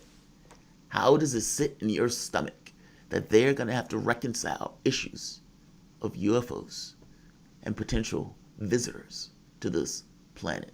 Shane, how does it sit in your stomach that our government and the people who are in that government, not to mention other governments around the world, are going to have to reconcile with this issue. Well, you're making the assumption that they haven't already, I mean, assuming, of course, that you're right about this being foreign visitors, so to speak. And that's one of these big assumptions, of course, in this whole conversation is that some members of Congress or some members of the government might know, they might not know, they might all be kept in dark. It might just be intelligence agencies who know, or it could be some members of just, some intelligence agencies who know. I mean, there's so many open questions about how this whole thing could go. And then we're assuming that there's not some other weird, deeper layer. I mean, and undoubtedly there has to be, whether it's, whatever the source of the technology that you're describing from these videos here. There has to be some weird, deeper layer, but it could be as weird as like it doesn't, the nature of the travel being conducted doesn't fit into our normal definitions of space. And, there's interdimensional stuff. I know I immediately sound crazy to some folks, but you get where I'm going with this, that it all these different complications that would impact the political situation, which in some sense is the least important aspect of the situation. But, it crafts humanity's response is the political leaders. But Jamarl, what's your take? So, yeah, I mean, like, for example, when the political leaders, some of them were briefed. And the UAP task force apparently have been briefing them. I mean, it says in the debrief article that they've been pretty busy over the last several years. And like I said, the reports were shocking. The words that they were using, literally shocking to describe what they were reading and what they were seeing. There's an email from one of the Navy commanders that tells the guy, you really need to read this, or you really need to see this briefing. And they make it clear that the briefing was being given to multiple members. This wasn't just like, a random thing. It was, so for example, I'll be brief about it because we have to end the segment. But right here, in an email, Freedom of Information Act, October 16, 2019, exchange between Vice Chief of Naval Operations, Admiral Robert Burke, and current Vice Chief of Staff for the Air Force, General Steve Wilson. In the email, Burke tells Wilson, I recommend you take the briefing I just received from our Director of Naval Intelligence, VADM, Matt Kohler, on unidentified aerial phenomena. Adam Burke concludes the email, you will get the briefing tomorrow at 1,000. Now, at 1000, I suppose. I guess my point is, this is stuff that these guys are actually talking about behind the scenes because apparently they were wowed by what they were hearing, about what they were seeing, and what they were being briefed on by people who were in the know and the top level of this stuff. So, like, they are taking it seriously. And if they're taking it seriously, I suggest we should also. But we're listening to Fault Lines. Let's take a break. You guys are listening to Fault Lines with Thomas and Stranahan. We'll be back in a moment.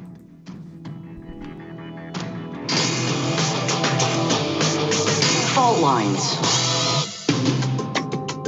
Epidemics and pandemics could kill millions of people, and they actually did. Centuries ago, deadly outbreaks called the Black Death, the Plague of Justinian, and the Spanish flu ravaged countries, empires, and whole continents. Some of these diseases are still present around the globe. Others have become a thing of the past. Discover how these ancient and not-so-distant outbreaks from previous centuries differ from modern-day SARS, MERS, and coronavirus pandemics. Listen to our new series, Outbreak, the deadliest epidemics in human history. This week on Radio Sputnik.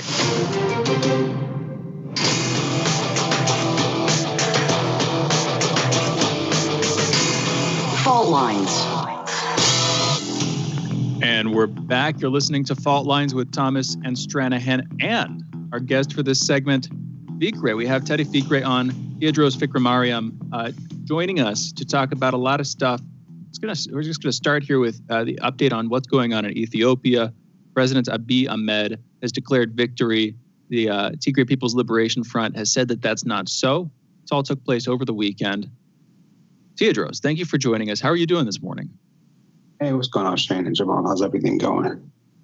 Good. Yeah, good. Glad to have you. For those listening, Teodrose Fikre is co-founder and former editor of GuyonJournal.com.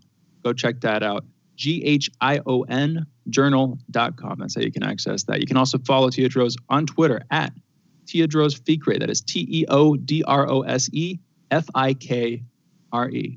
I'll just start here. Thank you again for being with us. What has happened in Ethiopia? What is going on right now on the ground? What's the state of play there? So last Saturday, the Ethiopian National Defense Force went into Mekelle and in a very surprising fashion. The TPLF militia, they're not like some type of, like the random militia that you see like in Michigan, right? These are professional fighting forces. And in a lot of ways, they had built up a lot of battlefield knowledge, stocked up a lot of military weapons over 20 years in the Tigray region. So I was myself very shocked that they lost control of the city within short order, like within a day of the campaign actually starting. So I'm assuming that part of that might have been a tactical withdrawal. And so that if that's the case, then that could tend the potential for a next phase of the campaign, which could be an insurgency. And I hope that's not the case. I hope that TPLF comes to their senses and that they stop trying to affect the political outcome at a point of a gun.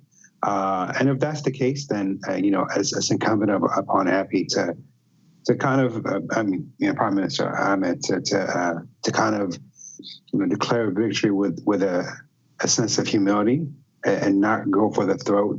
I think sometimes the worst thing you could do when you win is to embarrass somebody, because then you create an enemy for the next generation.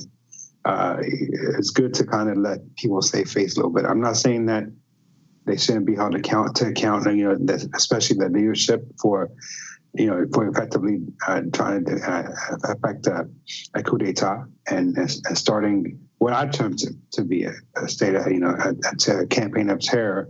When you attack your own government's military forces, then that's effectively a form of terrorism. And when you kill, when you're militias that are affiliated with you kill over 600 people, civilians that are unarmed, that's also a campaign of terrorism. So there needs to be some type of an accountability. But for the sake of the greater good, he had to temper justice with temper mercy with justice. So that's what I hope he's going to do. But as of now, things are kind of fluid. That area is kind of has been a no man's land for a while in terms of access to that region, to the northern Ethiopia Tigray region.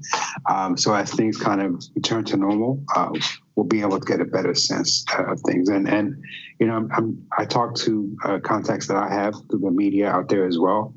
And so they're trying to get to the bottom of that as well. So it's to be seen. I'm hoping that it's going to be more of a return to normal as opposed to the next phase of the conflict, which could be an insurgency. And so that's what we're at in Ethiopia right now.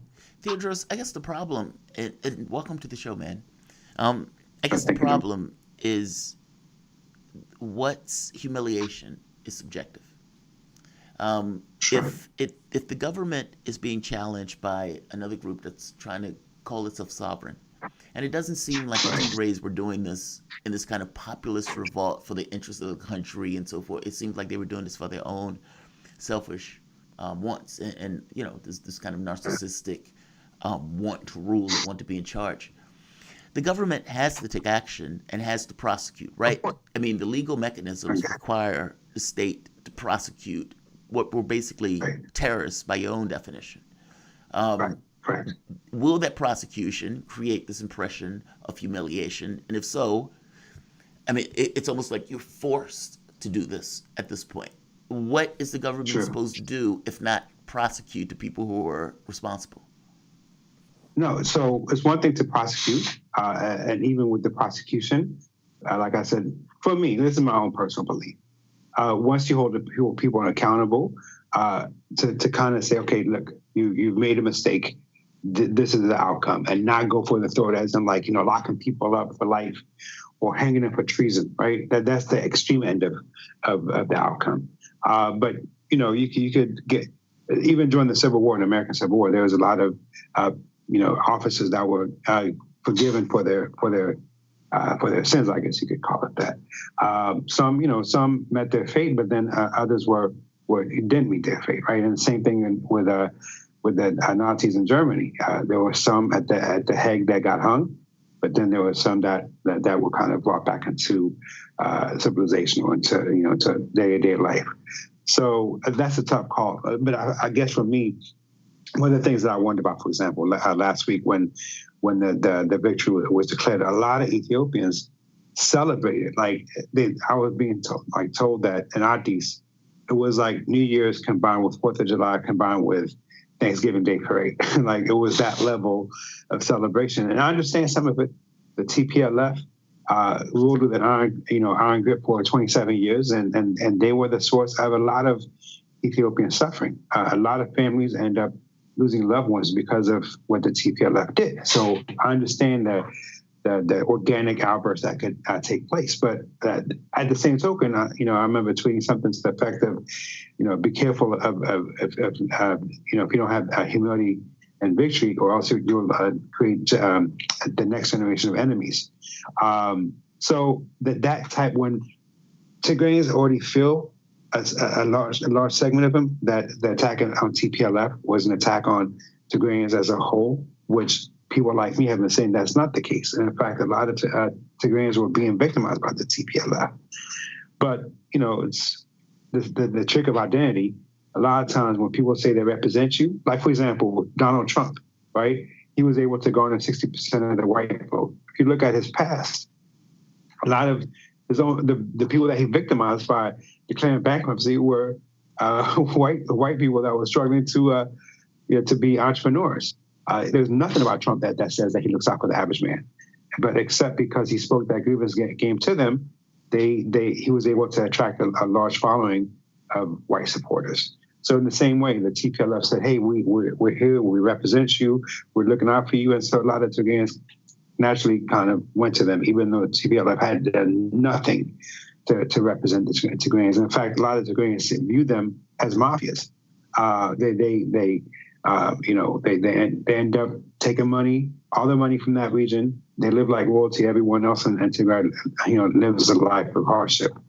But all that being said, it is what it is. People identify with them. So when other Ethiopians are celebrating a victory that happened in the Tigray region, some could look at that and say, "You're celebrating at my expense." So you just have to temper your emotions and say, for the greater good. I understand the need to be celebrate victory, but temper that with the understanding that this is a sovereign moment too, and that the greater good demands that we kind of look forward towards being inclusive, as opposed to kind of breeding the sense that we're celebrating at other people's expenses. What's the Tigrayan representation right now in Ethiopia, specifically under Ahmed, in Ahmed's government and in his administration? In other words, you're talking about the potential for an insurgency here. Obviously, this is an ethnic issue. What currently, in terms specifically, if you compare it to the number of Tigrayans in Ethiopia as a demographic, sure. What's the representation like?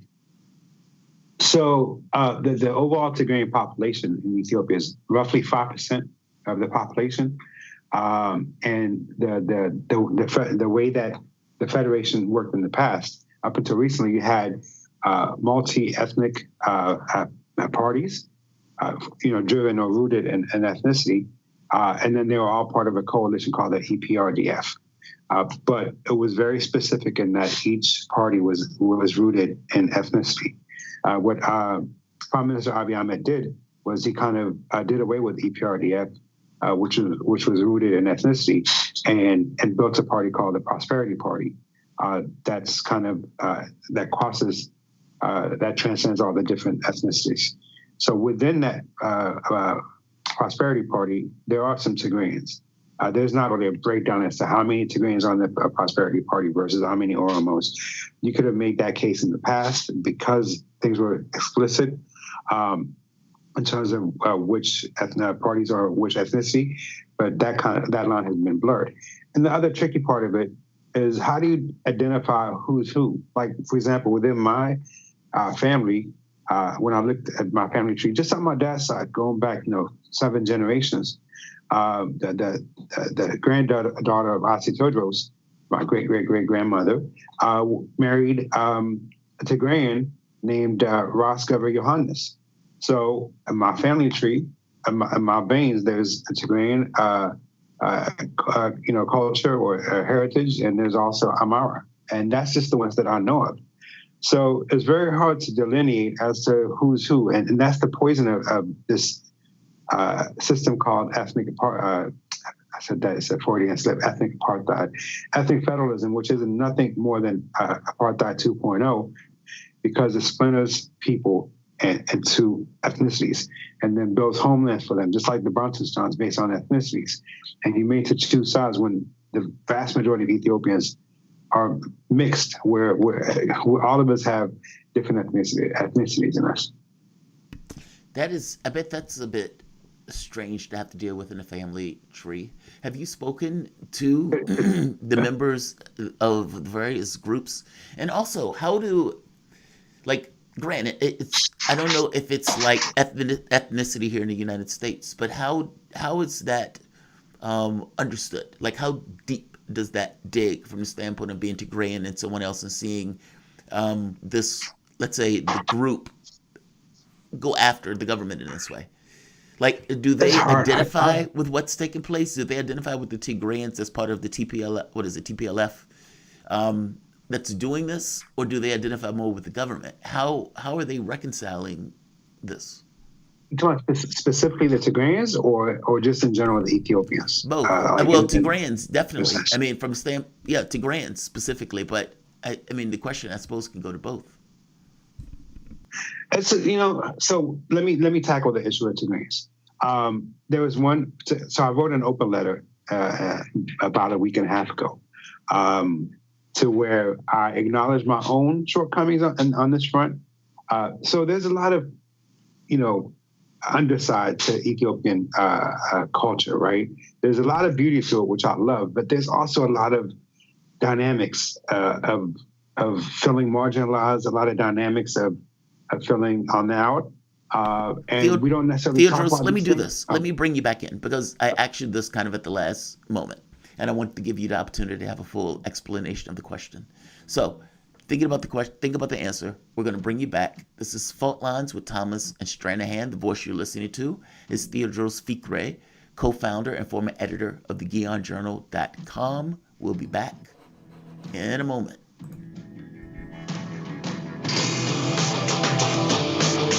Fault Lines.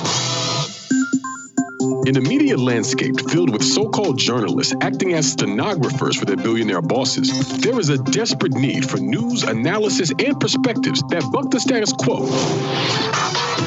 and get to the heart of how domestic and international events impact you and me, as well as showing how we can get involved in the struggle to change that status quo.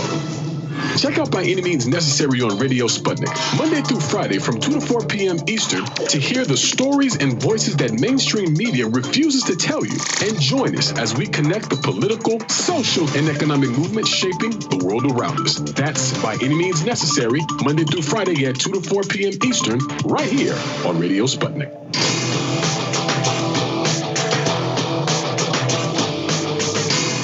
Fault Lines. Welcome back to Fault Lines on Radio Sputnik. My name is Jamarl Thomas. I am joined by my co-host, Shane Stranahan. We're joined today with Teodrose Fikre, co-founder and former editor of the Guion Journal.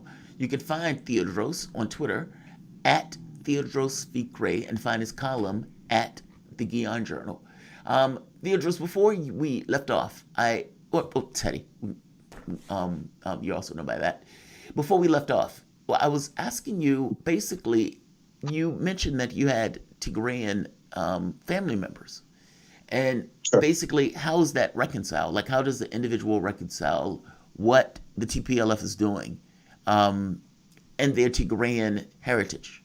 And do they, I would imagine that people kind of like in our politics, maybe not immediately agree with them, but I would imagine there's some pull and there's some some way of reconciling that, because like you said, Tigrayans are just Ethiopians at the end of the day. Right. So how's your family reconciling having members of the Tigrayan population in your family? But on top of that, from your understanding, how are the people in the various communities dealing with that very specific reality of Tigrayans, of the Tigrayans? That, I came here to America at the age of 8.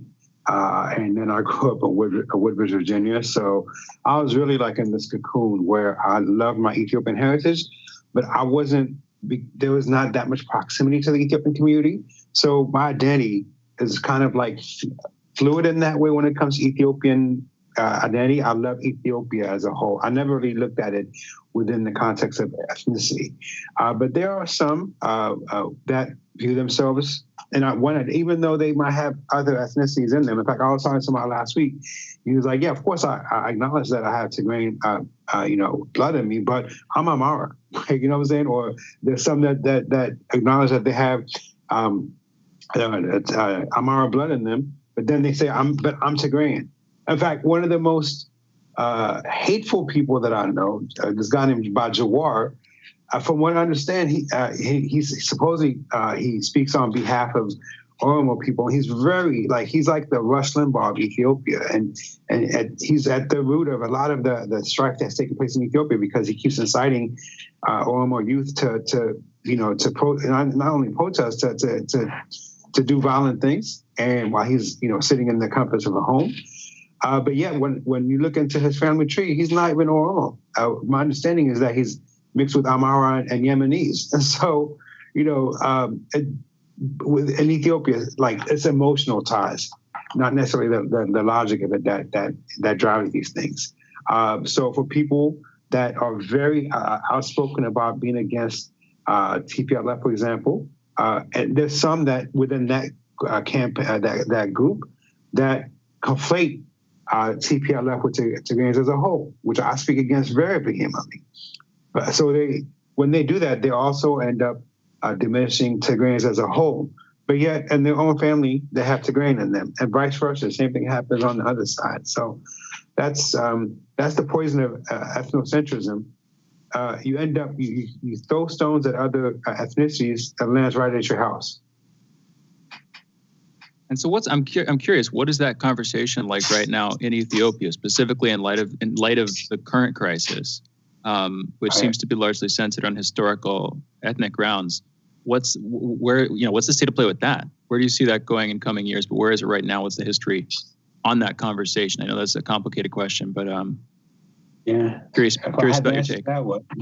I think and there's a letter that I wrote last week on Sunday to Prime Minister Abiy Ahmed, which I specifically called out the need for the same thing that Nelson Mandela did when he did the Truth and Reconciliation. I called it like the healing and reconciliation, where we have these conversations on a national level and on an individual level within ourselves and within our communities where we live about these things that have been festering for a very long time. Various ethnic groups felt marginalized. Some were marginalized. You can't just dismiss that.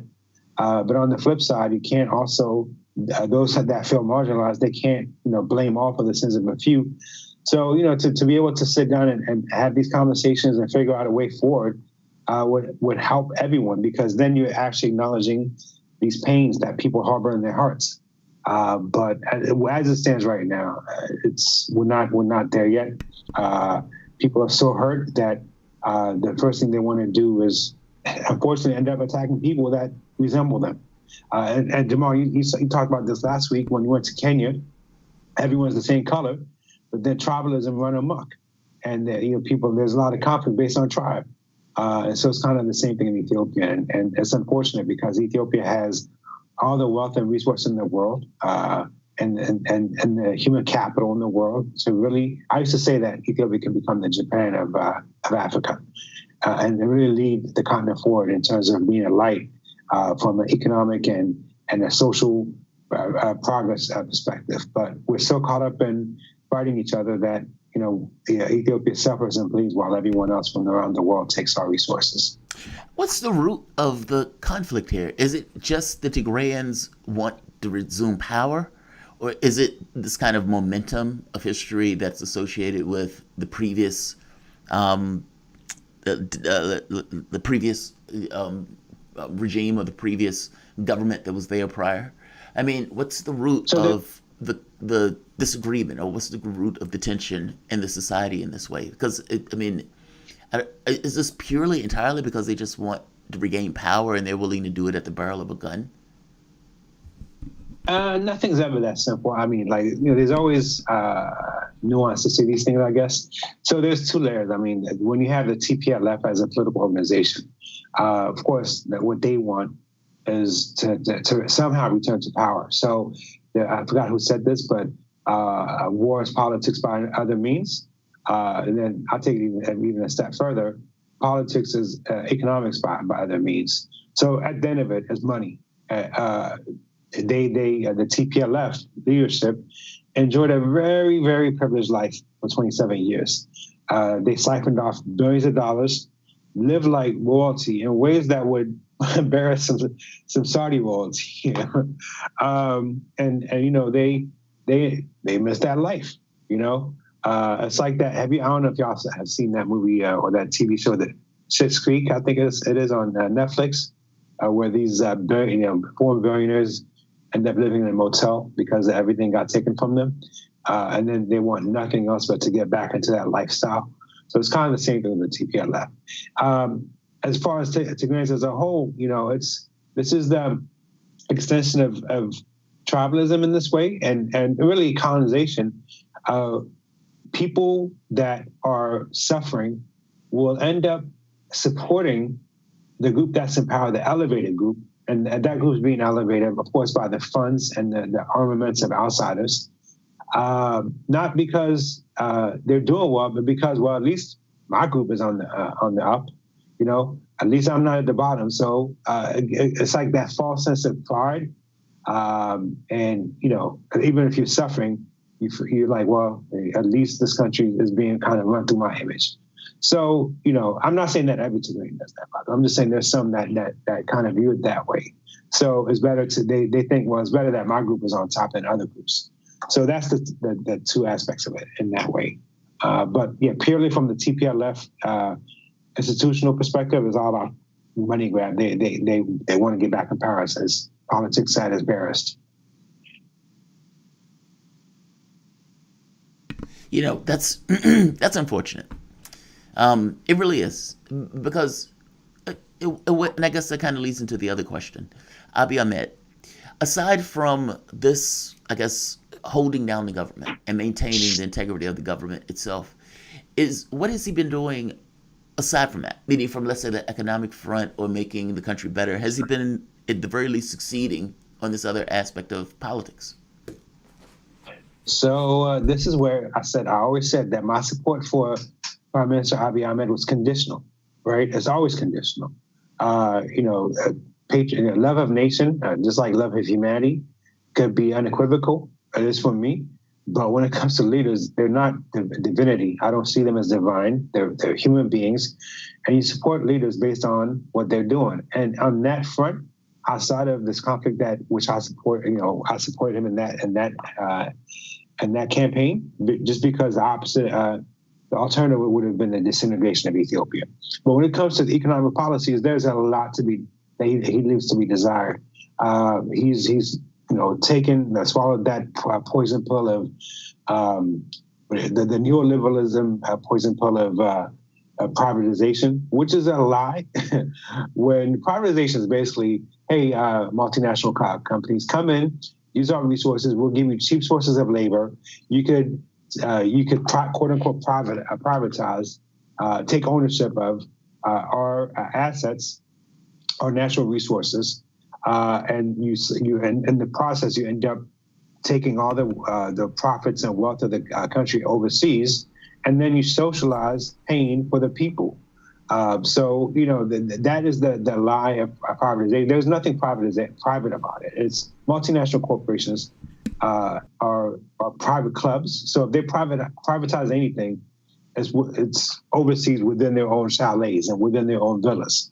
There's nothing private for the average Ethiopian. A socialized pain for the rest of Ethiopians. And the same thing in America too. Well, Evo Morales, one thing that he did exceptionally well was when lithium was discovered. They realized they had all of these lithium reserves.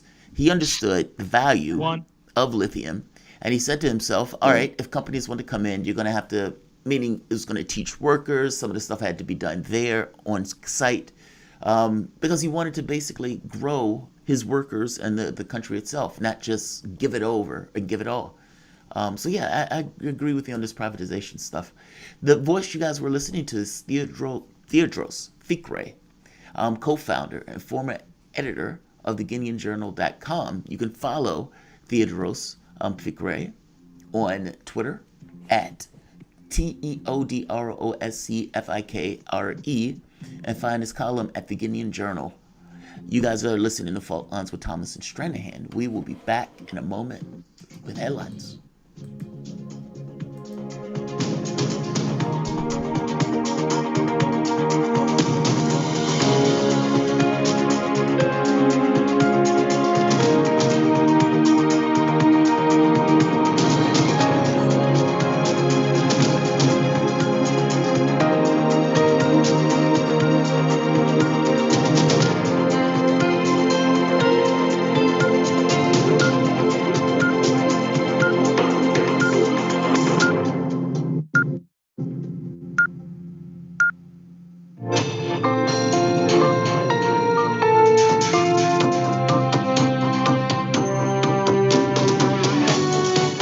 Listening to Radio Sputnik.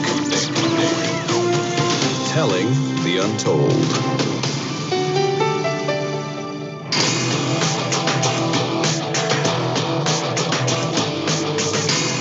Fault Lines.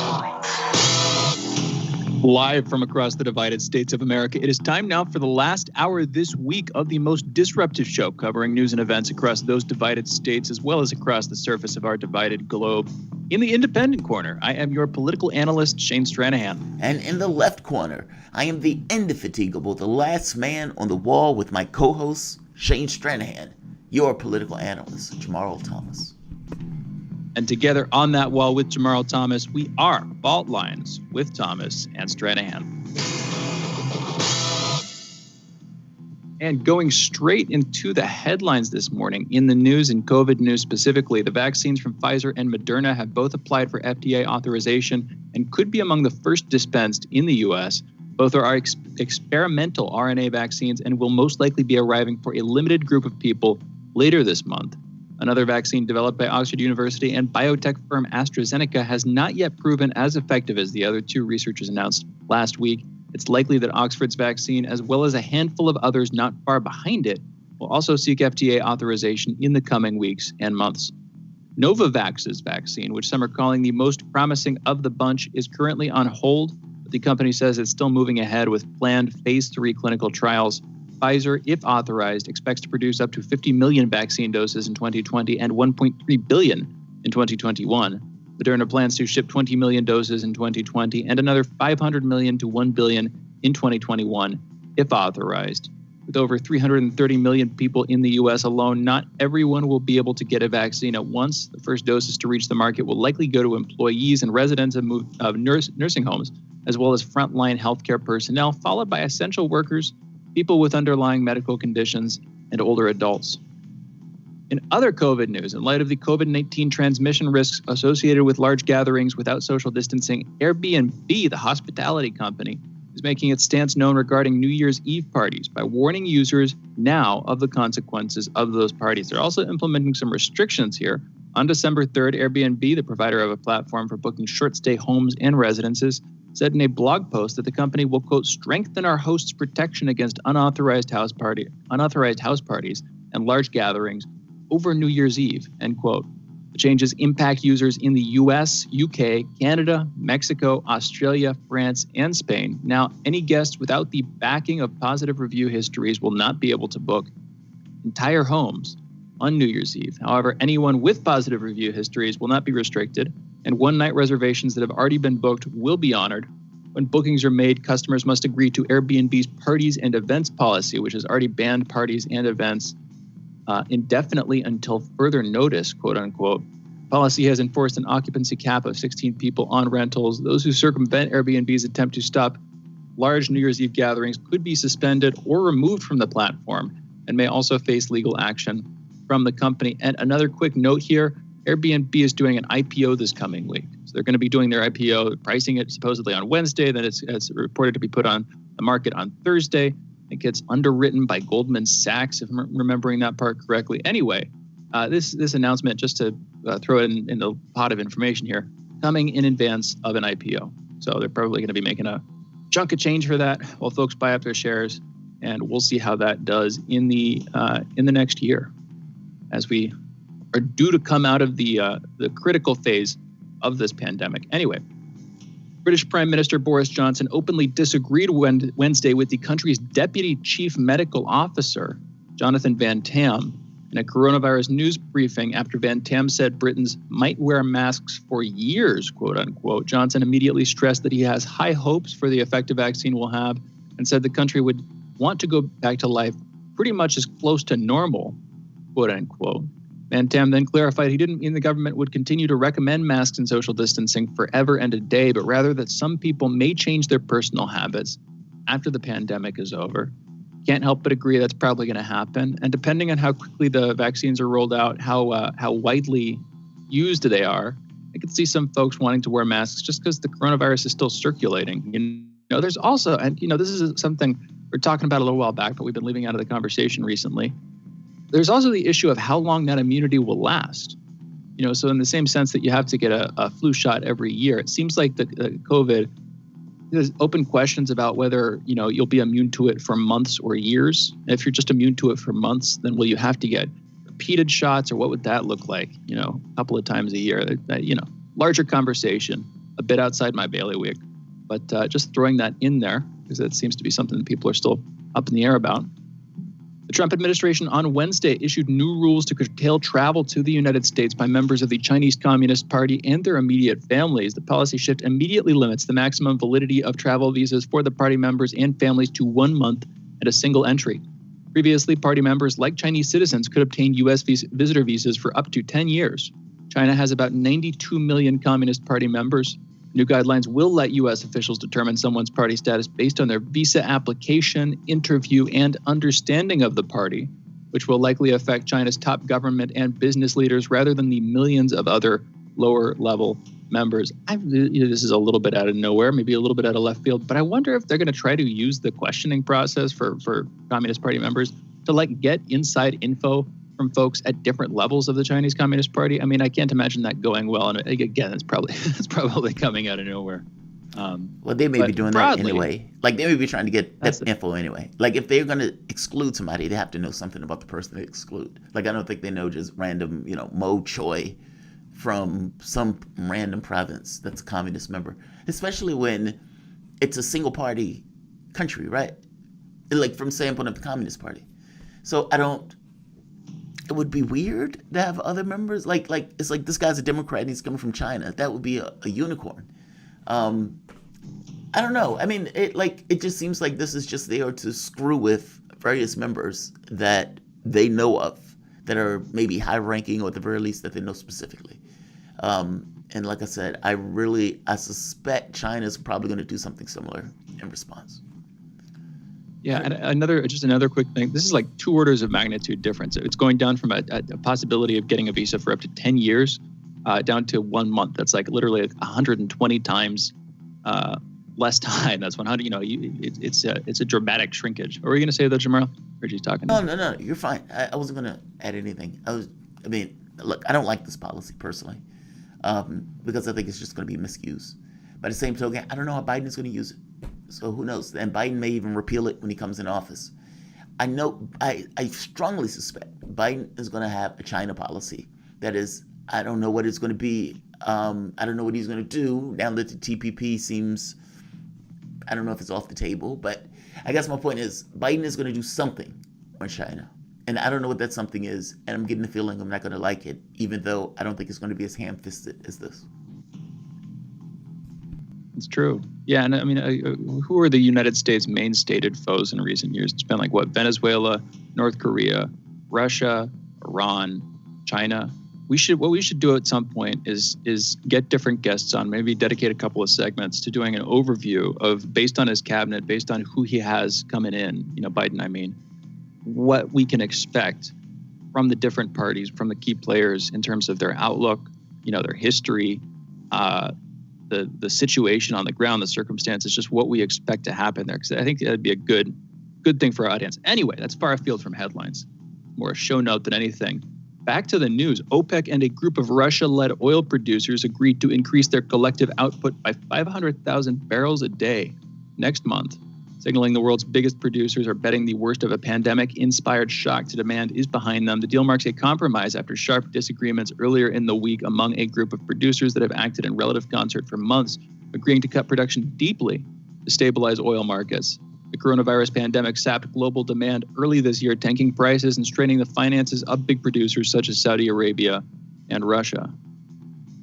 And in related news, Denmark has decided to end all oil and gas offshore activities in the North Sea by 2050 and has canceled its latest licensing round, saying the country is now putting an end to the fossil fuel era, quote unquote. The Danish parliament voted late Thursday to end the offshore gas and oil extraction that started in 1972 and has made it the largest producer in the European Union. It's technically, here's the thing, Jamarl, you're probably familiar with the whole Schengen zone travel situation in Europe, right? The different countries sharing visa access. Casino am I thinking of this right? Where the casino where all of these different countries intersect? Or am I thinking about something entirely wrong or something different? I don't know. The word casino is throwing me off, but basically it's like a shared travel zone between the vast majority of European countries. And so some countries that are part of the Schengen zone where basically it's just free travel. You can stay in the entire region in any participating country for up to 3 months out of a 6-month period. Oh, those were the rules last I checked. Okay, I'm sorry. You're right. I'm not thinking of casino. It's the word that's throwing me. You're talking about just the European zone, for the European Union, right? Travel basically, but here's where it gets a little bit quirky. Is that there are some countries that are part of the European Union that are signatories there, member states, who are not part of the Schengen zone, and vice versa. There are a couple of countries that are part of the Schengen zone that are not part of the European Union. Now, Norway is it falls into the latter category. Exactly. So Norway is part of the travel zone. In other words, if I'm in France for a month as a traveler, I can stay up to, and all of these other countries combined for another 2 months out of a 6-month period. Yeah, and then you can kind of recycle and come back in. We hit that. We did that. Anyway. We did that when we were traveling. Yes. Yeah, I know exactly what you mean. The word was throwing me. Because in my head, the sound is different than the spelling. I don't know. I may be misspelling it in my head. But I know what you mean. So we hit that, right? So we would go into, let's say, Spain. And then let's say you jump into or France and Spain. And then let's say Lisbon.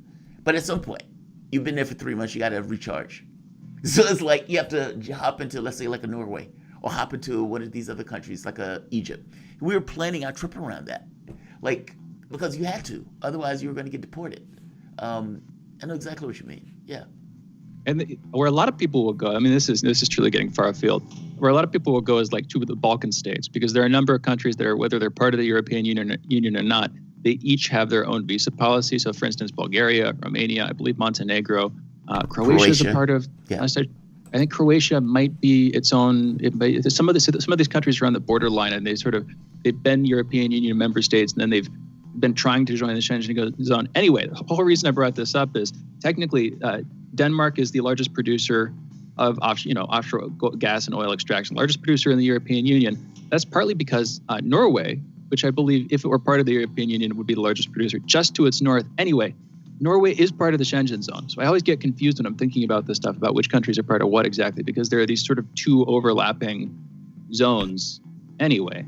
They're so close together. Diagram. And it's like, it's like this country is part of it, but the country beside it is not. Yeah, it's like you have to look that stuff up. Like somebody has to keep that in their heads. Exactly. One quick note, just another brief detour from headlines here. One quick note is that you have Denmark, Norway, Sweden, Finland, and Scotland. They all have, and this is for travelers and such, they all have this Allemansraten rule, codified in the government regulations too.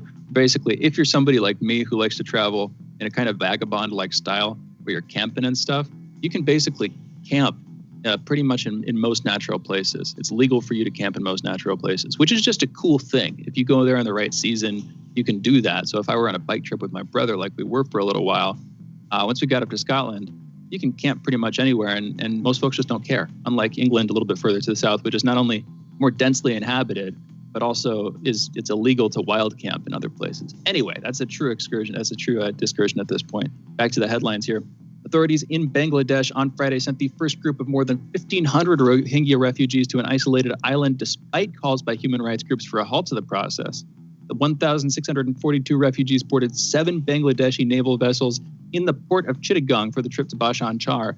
After about a 3-hour trip, they arrived at the island, which was once regularly submerged by monsoon rains, but now has flood protection embankments, houses, hospitals, and mosques built at a cost of more than $112 million by the Bangladesh Navy. Located 21 miles from the mainland, the island surfaced only 20 years ago. This is a new island, folks, and it has never been inhabited. The United Nations has voiced concern that refugees be allowed to make a, quote, free and informed decision, end quote, about whether to relocate to the island in the Bay of Bengal. The island's facilities are built to accommodate 100,000 people, just a fraction of the million Rohingya Muslims who have fled waves of violent persecution in their native Myanmar and are currently living in crowded, squalid refugee camps in Cox's Bazar district. About 700,000 Rohingya fled to the camps in Cox's Bazar after August 2017, when the military in Buddhist-majority Myanmar began a harsh crackdown on the Muslim group following an attack by insurgents. The crackdown included rapes, killings, and the torching of thousands of homes and was termed ethnic cleansing by global rights groups and the UN. And with that, I'm going to close out headlines. Those are headlines. You're listening to Fault Lines with Thomas and Stranahan. And we are going into a break. We'll be back in just a minute. We're talking with a couple of the hosts of the Convo Couch. You're listening to Fault Lines with Thomas and Stranahan. We will be right back. Fault Lines. 24 hours a day, 7 days a week. We give you the most essential information out there. Radio Sputnik, telling the untold. Catch all the breaking global, political, and economic news as it happens. Sputnik brings an all-star lineup with expert opinion from some of the biggest names in the news today. Noam Chomsky. Turkey, U.S. ally, their main goal is to attack the Kurds, the one ground force opposing ISIS. And there have been a kind of a funnel for support of ISIS, not officially, but in practice. Peter Sunde, co-founder of the Pirate Bay. We don't have any sort of democratic control over the internet. And I think that we're very naive when we think that the internet itself is intrinsically good. It's not. It's just a very neutral technology that is being used for good things, but more and more being used for evil things. Icelandic Foreign Minister Gunnar Bragi Sveinsson. We increase activities in the Keflavik airbase, and that has to do with more activities from the Russian Northern Fleet in the ocean around Iceland, and also, of course, these usual flights of the bombers. Robert F. Kennedy Jr. We're the ones that destroyed the government of Libya. We're the ones that, in a pipeline dispute, that helped destroy the government of Bashar al-Assad in Syria. We're the ones who invaded Iraq. Former U.S. Secretary of Defense William Perry. The hostile relationship between the United States and Russia today is dangerous for both countries, not because either country would actually want to start a military conflict, but because there's always a danger of blundering.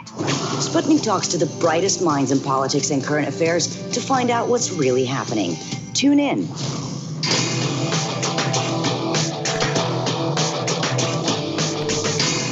Fault Lines. Welcome back to Fault Lines on Radio Sputnik. My name is Jamarl Thomas. I'm joined by my co-host Shane Stranahan, coming to you live out of our station in D.C. If you guys live in the area, you can catch us on radio at 105.5 FM and 1390 AM. We're also in Kansas City at 102.9 FM and 104.7 FM.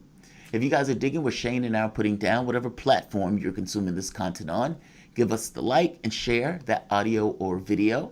If you want to join in on the conversation, you can send us a chat, a tweet, and of course, you can reach us by phone at 202-521-1320. That is 202-521-1320. But joining us is a progressive talk show hosted by journalist, political analyst, activist, and organizer Fiorella Isabel and political analyst Craig Pasta Jardula. Together, they discuss and analyze the daily news cycle and introduce grassroots personalities and political candidates. This, what I'm talking about, the Convo Couch. How are you guys doing? Thanks. We're doing great. We're over here in West Coast time, so it's early morning for us, but happy to be here. We got you up early. I'm sorry. No, you're good. That's okay. How's it going over there? I mean, you guys are getting hit pretty hard by the job losses and whatnot. I remember at one point, I think it was Los Angeles, it was like 50% of the people were out of a job, and that was like early on within the COVID thing. Like this wasn't recent. This was like maybe a month or two ago. Yeah, I mean, Gavin Newsom has gravely mishandled. I mean, you got to really drive that fine line between taking care of people's safety and COVID, and also not shutting down unnecessarily without providing any aid, which is, of course, not just a California problem, but it's a national problem. But, California has homelessness, high rent, et cetera. So it's times worse. Out of curiosity, where are you folks based in California? I've lived in the Bay Area. I've lived in LA. Where are you? We're in Pasadena, California.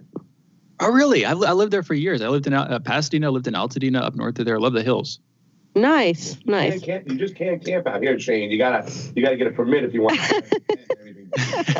Believe me, I've tried. That's true, though. That's true. Anyway, thank you so much for joining us. I was watching a couple of your videos. We've been hearing a lot about you. Thank you so much for joining us. A great show you have going on over there. And I'm going to start with the controversial stuff. I want to start with where we very possibly disagree. Maybe a bad tactic here, but let's try it out.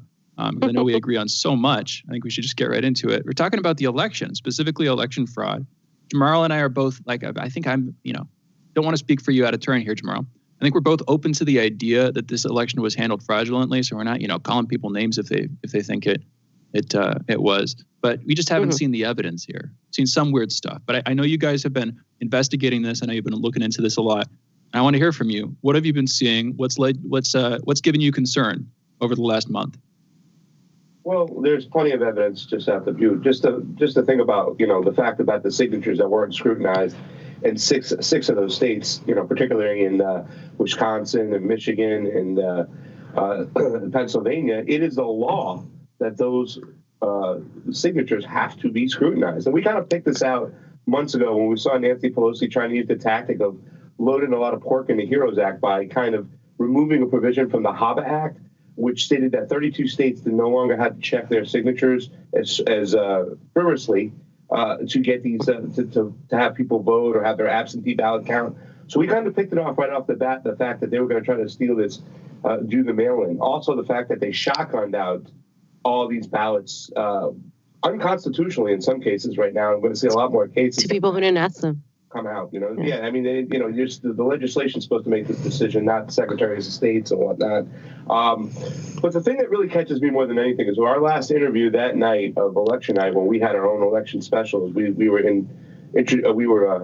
interviewing Jimmy Dore, and it was all but over. We were talking that Donald Trump had won this. The anomalies that came in, the mathematical anomalies, and we spotted these, when it was Bernie and Biden, and it was Hillary and Bernie, whatnot. The odds of some of these are mathematical anomalies. And these are very important. You can't just look at the overall picture, take a snapshot and say, this is what happened over here. You have to look at these votes as they come in. On these drops, you're talking about 138,000 vote swing, 200,000 vote swing. I mean, you're more likely to get struck by lightning twice in your lifetime than these drops come in the way they do. And the media did their job. They confused everybody. They distorted the whole situation. They made it look like mail-in ballots really do favor Democrats. They don't. Mail-in ballots always traditionally favored older people who tend to be more conservative. So there were so many things that happened time after time. For us, we don't just, cover elections. We study them. This is our thing. We know the laws. We work with lawyers. We work with activists. So for us to see what happened, this was just like, for me, I'll let Fiorella speak, but I thought it was just highway robbery. Yeah, just really quick, I just want to say that, everybody's first instinct is, I just don't see enough evidence. And my go-to is like, can you prove it wasn't? Because if we know American imperialism, and if we know how America is this hegemony that literally topples governments all over the world, coups whoever they want to coup, literally has lied to us since the inception of this country. We bomb whoever we want to bomb. And somehow progressives and a lot of the left seems to want to believe that our elections are still fair, even though Nancy Pelosi got on a podium and said our elections are these elections were the most secure ever. And the mainstream media is saying the same thing. And Silicon Valley, who has been censoring everybody that has spoken out against Joe Biden or anything, that is dissenting, is saying the same thing. So even just on a logical basis, to think that our elections in this country have been fair in my lifetime, I don't believe we have had a fair election in my lifetime. And I just think that people's automatic cognitive dissonance is to say, no, our elections are fine, even if everything else is falling apart. And just to reiterate what Pasta said, when it comes to the election issue, we have been covering this since Bernie Sanders was running against Hillary Clinton, since he was running against Joe Biden. I was in Iowa. We were both in New Hampshire. I went to Las Vegas. I saw what happened with the Iowa app. I saw how the Texas numbers between Joe Biden and Bernie Sanders were similar. The drops that were happening were extremely similar. We also talked about the machines. We've been talking about the machines before the right and Sidney Powell decided to even look at this. I mean, they're literally repeating things that we've said. Of course, they put their own political narrative on it, which I don't agree with necessarily. And, but that doesn't mean that this didn't happen. And unfortunately, too much of the left is missing out on this, not for any logical reasoning. It's because they don't like Donald Trump and they're just happy they got rid of Trump. Well, fine. You can be happy you got rid of Donald Trump, but you shouldn't be happy that your elections are not democratic, because next time this happens, you're going to want a progressive in whether it's Congress or whether it's the Senate. And I'm done participating in the electoral system with people who somehow think that their vote is counting when it isn't. It is a facade. And if we don't resolve this issue, we're not going to be able to resolve anything in this country. I agree with you that transparency needs to be brought into elections, 1,000%. I agree with you that there are all sorts of anomalies, especially in the primaries. And 2016 was a ghastly, to put it mildly. But there's no cognitive dissonance here. And from the standpoint of progressives, and if anything, I think the same argument that could be made about progressives who hate Donald Trump, you could say progressives who hate the Democratic Party seem more likely to believe this type of stuff, that there is massive voter fraud and ubiquitous fraud, and believe the Donald Trump narrative of this because they hate Democrats. Both arguments work if you're going to go that way. I don't think there's cognitive dissonance. I think the thing is, in order to make your argument work to some degree and to go after the reason people disbelieve you or disbelieve in the voter fraud, you have to attack those people, saying that they have some level of cognitive dissonance or that something is wrong with their perusal of this. Nonsense. This burden of proof is on the side that is claiming voter fraud. Donald Trump has been into one courtroom after the next. They've lost like 40-something cases. Sidney Powell, the person who you just mentioned, and that says he is using your evidence or using the stuff that you've been talking about, is out there screaming that Brian Kemp, Trump-supporting governor, is working in tandem with the communists in Venezuela and Hugo Chavez and Cuba and China to undermine the electoral system. This is the stuff they're saying. Wait. I'm not finished. The other woman that was on at the hearings the other day looks like she was inebriated, was one of the witnesses that Giuliani was using, and had to shush her because she was attacking and berating the other guy. I mean, I guess I'm making a point that, look, I get that there are election anomalies, fair enough. And I agree with you. In the primaries, Democrats do all sorts of shenanigans. And there are all sorts of things. Interstate cross-check, you have this shutting down polling locations, you have all of this stuff that goes on. I would even agree with you that the electoral system in our country is massively problematic in the way that we use our voting machines and in the way that we have these different rules in the different states and everything else. But the burden of proof is on the side that is claiming fraud. And I got to be honest, I don't see it. Yeah. All right, well, let me just say this much then.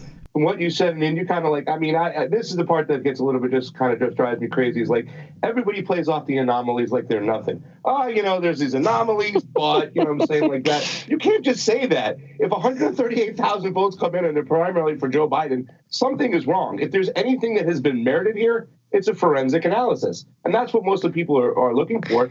As far as that witness from Michigan that was drunk and whatnot, her life has been ruined, man. She is, she's been attacked. Her kids have been attacked, whatnot. So maybe she's a little loopy and drunk up there. The woman's having a nervous breakdown, for crying out loud. But what she said was completely true. And more importantly, more impressively, I should say, is the testimony by Dr. Tarver in Michigan. If you haven't seen it, go back and see it. Wait, real quick. How are you saying it's completely true? 29 years.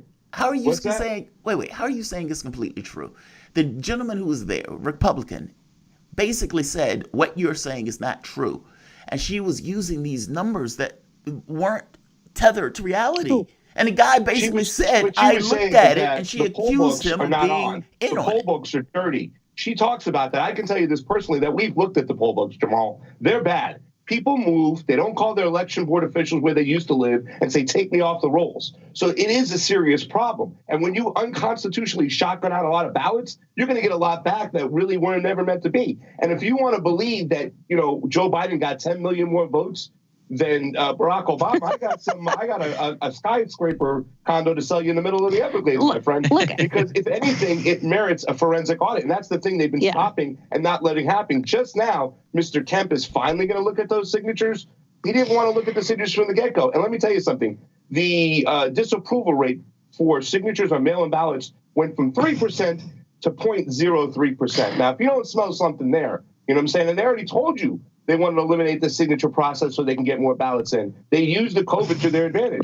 It merits a forensic audit.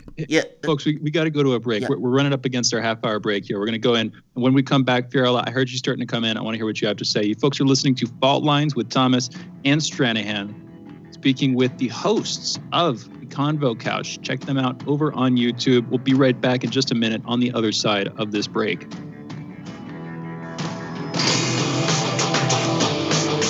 Fault Lines. What do we want? News, politics, and culture. When do we want it? Wait, we weren't finished. News, politics, and culture without the red and blue spin. Okay, so now when do you want it? Daily from noon to 2 p.m. Eastern Time. Okay, satisfied now? Never. Tune into Political Misfits on 105.5 FM in Washington, D.C. and on 102.9 and 104.7 FM in Kansas City, Missouri. Daily for our analytical fix. No surrender.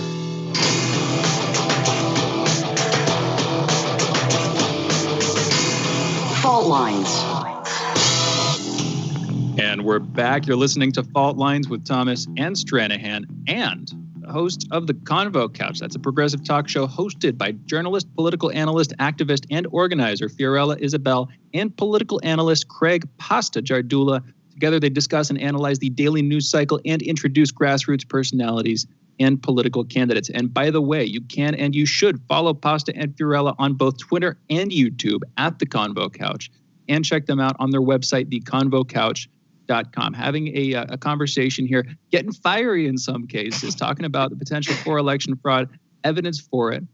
Fiorella, you were starting to talk towards the end of the last segment. Please just take it back up. What were you going to say?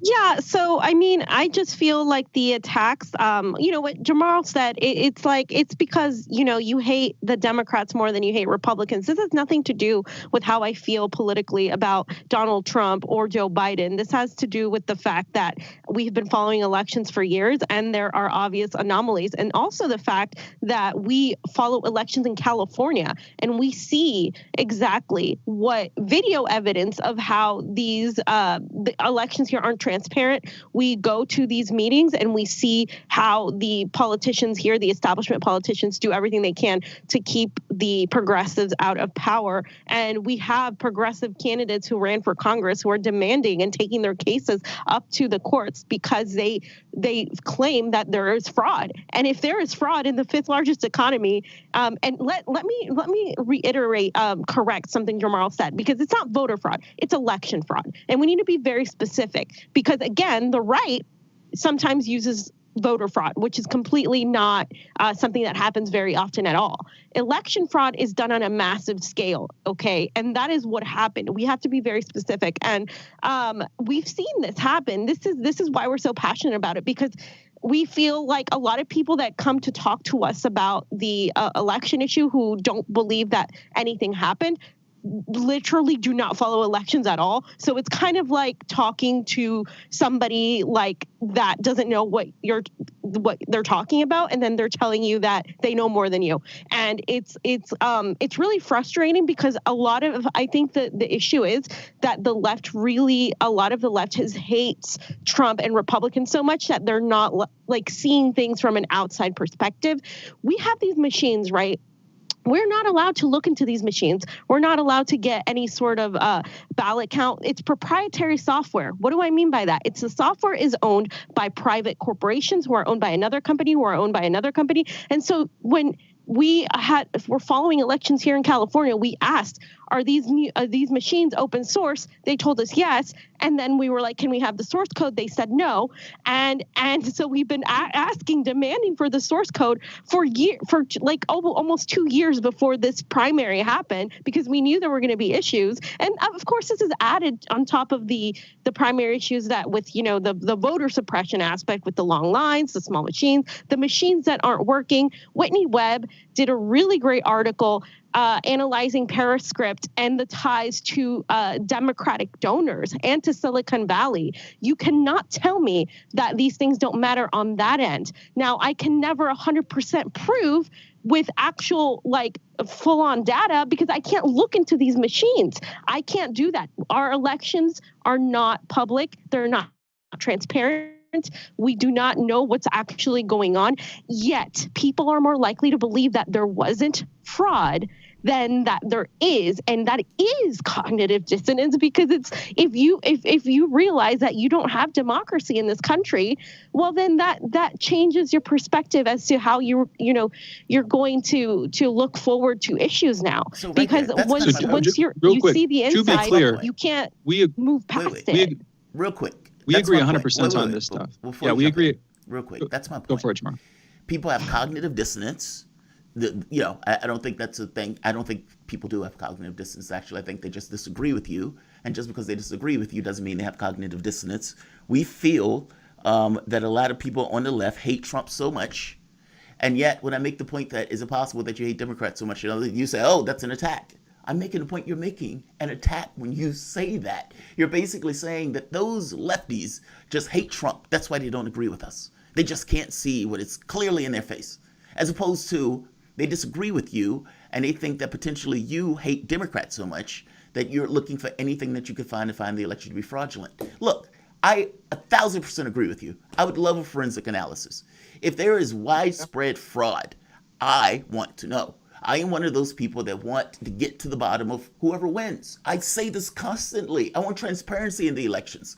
I was okay with Clinton going for a recount. I was okay with Trump pushing for a recount. I was okay with Trump even making the point that the recount is not going to give Trump what he wants. What Trump wants is to go in and be able to attach signatures to the actual ballots, because that's the only way he's going to get exactly what he wants. So this is not a channel that is Trump deranged and that is not necessarily be paying attention to the election, which is, again, something that you said. We're probably harder on Biden. I feel that people don't pay attention to the election, and yet they're criticizing us.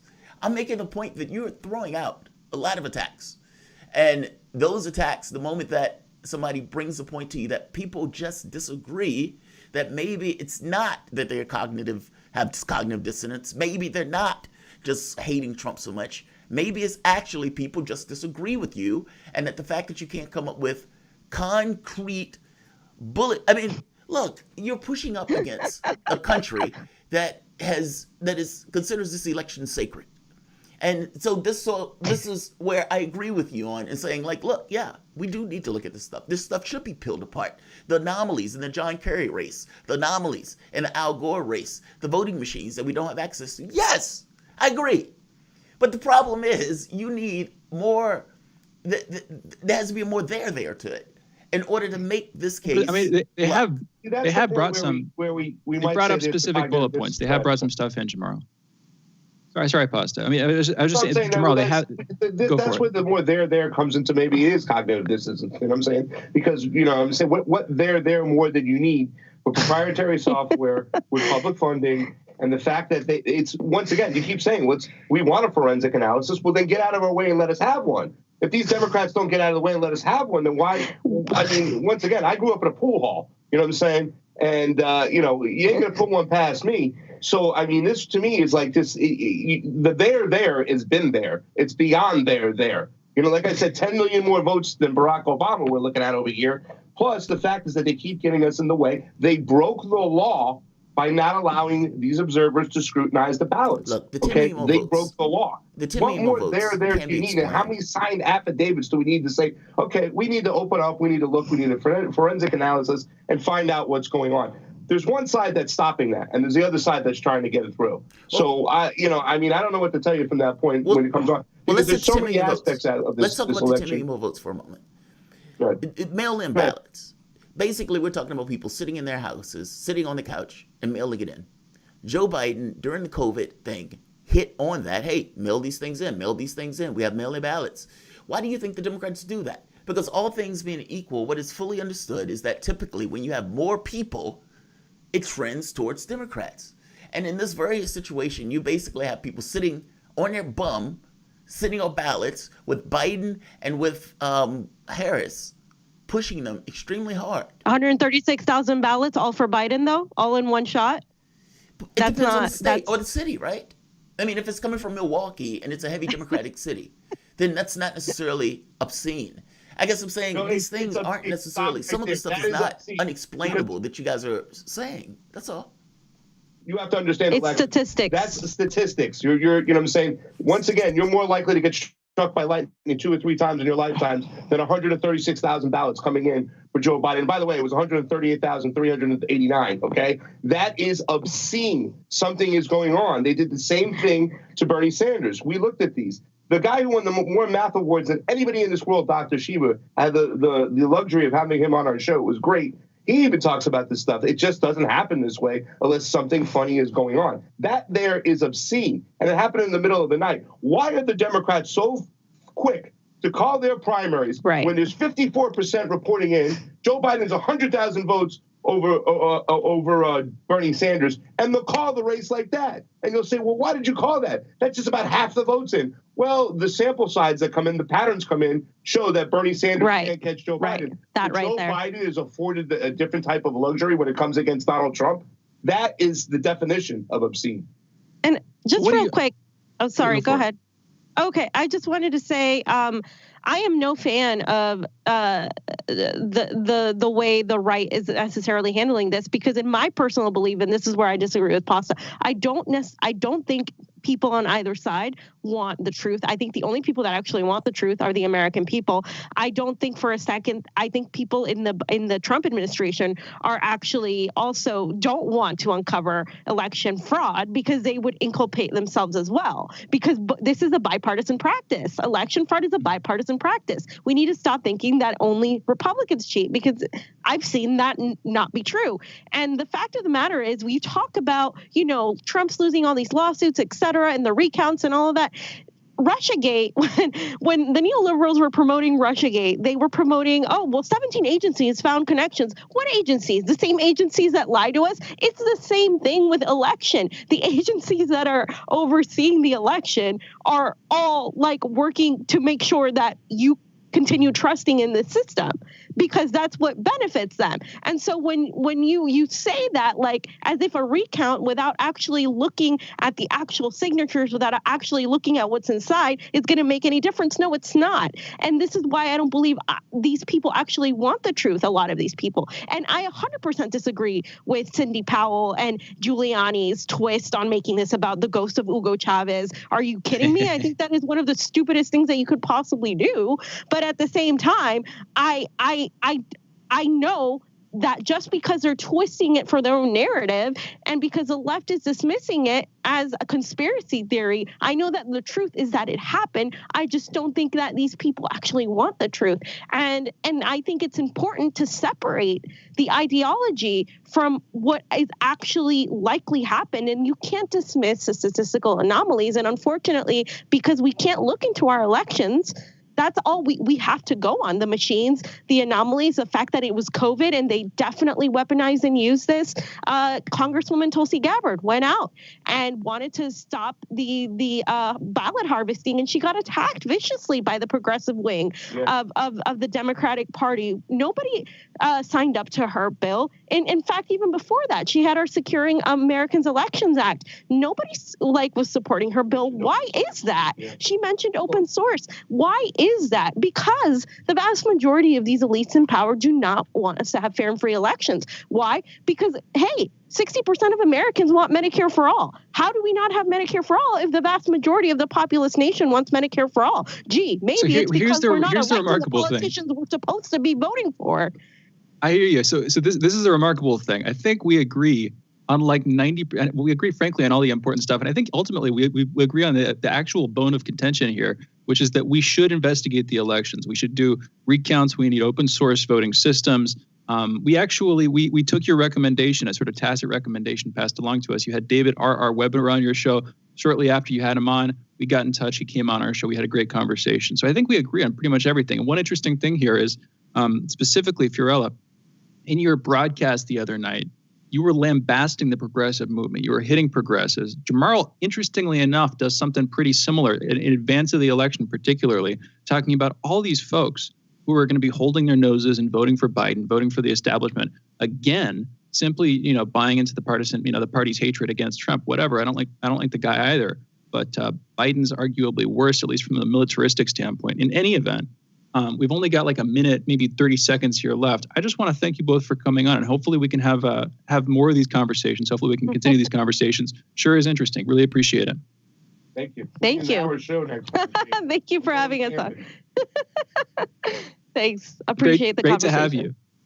Of course. Yeah, absolutely. Same. Great to have you both. For those listening, you were listening to the voices there of Fiorella Isabel and Craig Pasta-Jardula. They're the hosts of the Convo Couch. That's a progressive talk show hosted by them. Check them out on YouTube. Check them out on Twitter, The Convo Couch. Also check out their website, theconvocouch.com. You're listening to Fault Lines with Thomas and Stranahan. We'll be back in a minute taking your calls. The phone lines are open now. 202-521-1320 is the number. That's 202-521-1320. Join the conversation. Be back on the other side of this break. Fault Lines. By Any Means Necessary is your guide to the movement and efforts shaping the world around us, from mass incarceration.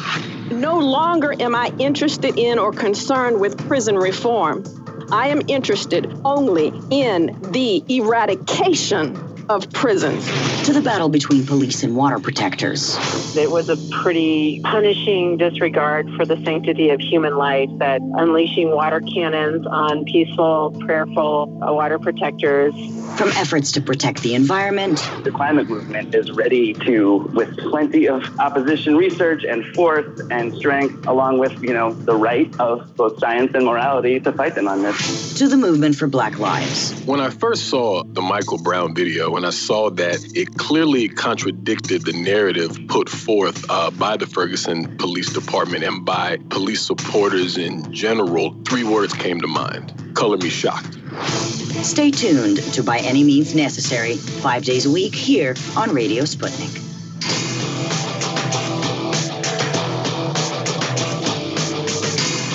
Fault Lines.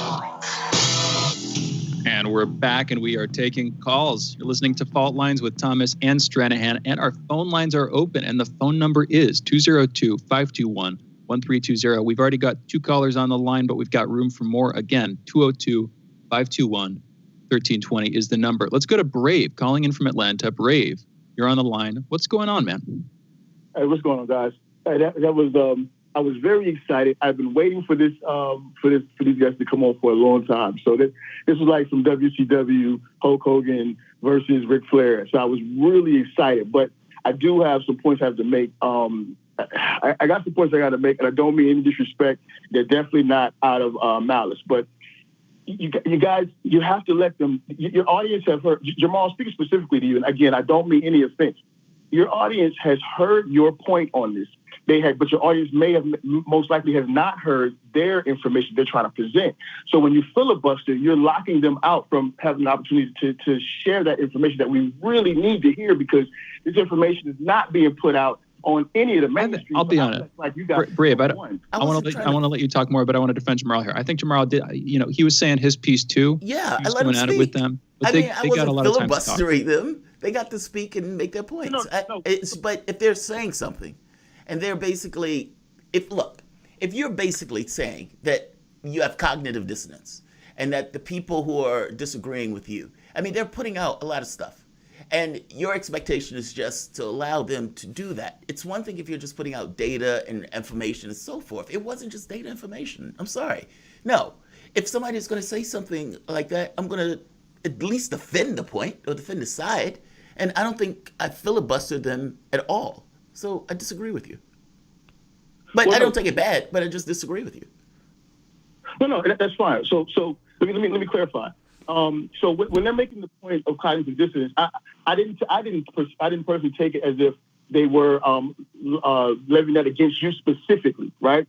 So I didn't, and I think we could all agree that there is some cognitive dissonance out there in the mainstream media and just in the general public at large, because many people hate Trump to the point they don't want to hear anything about Trump, anything that may possibly help. People don't want to hear that. They shut down. Right. So I think we can all agree there is cognitive dissonance out there. Right. That's one. Two, when I say that you're filibustering, maybe I shouldn't use the term. But so when you make your point, first of all, it's a point that we hear from you all the time. Not that I don't want to hear it. I do want to hear it. But it's a point that we've heard from you. It's a point that we hear a lot from many, even other progressive or independent media, as far as why there may or may not be any validity to the challenging of the elections, right?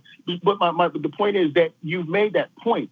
So when you're taking time to make that point in rebuttal to them, but you're taking an extended amount of time, that's sucking up more time from them actually being able to present the information. So, I mean, and it's not my place, it's your show. So it's not my place to tell you, hey, man, ask that question faster. It's not my point to tell you that. But it's not my place to tell you that. But in the case where they have limited time and there's so much to go through, because they've covered this stuff in depth. I've been following it for a while. I tweeted it out to you guys.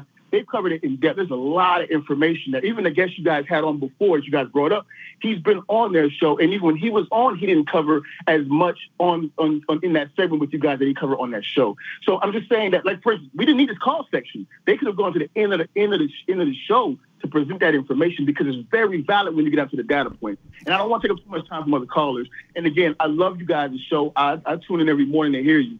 Whether I can comment or not, or call in or not. So I'm not trying to be rude. No, Brave. I don't take it that way at all.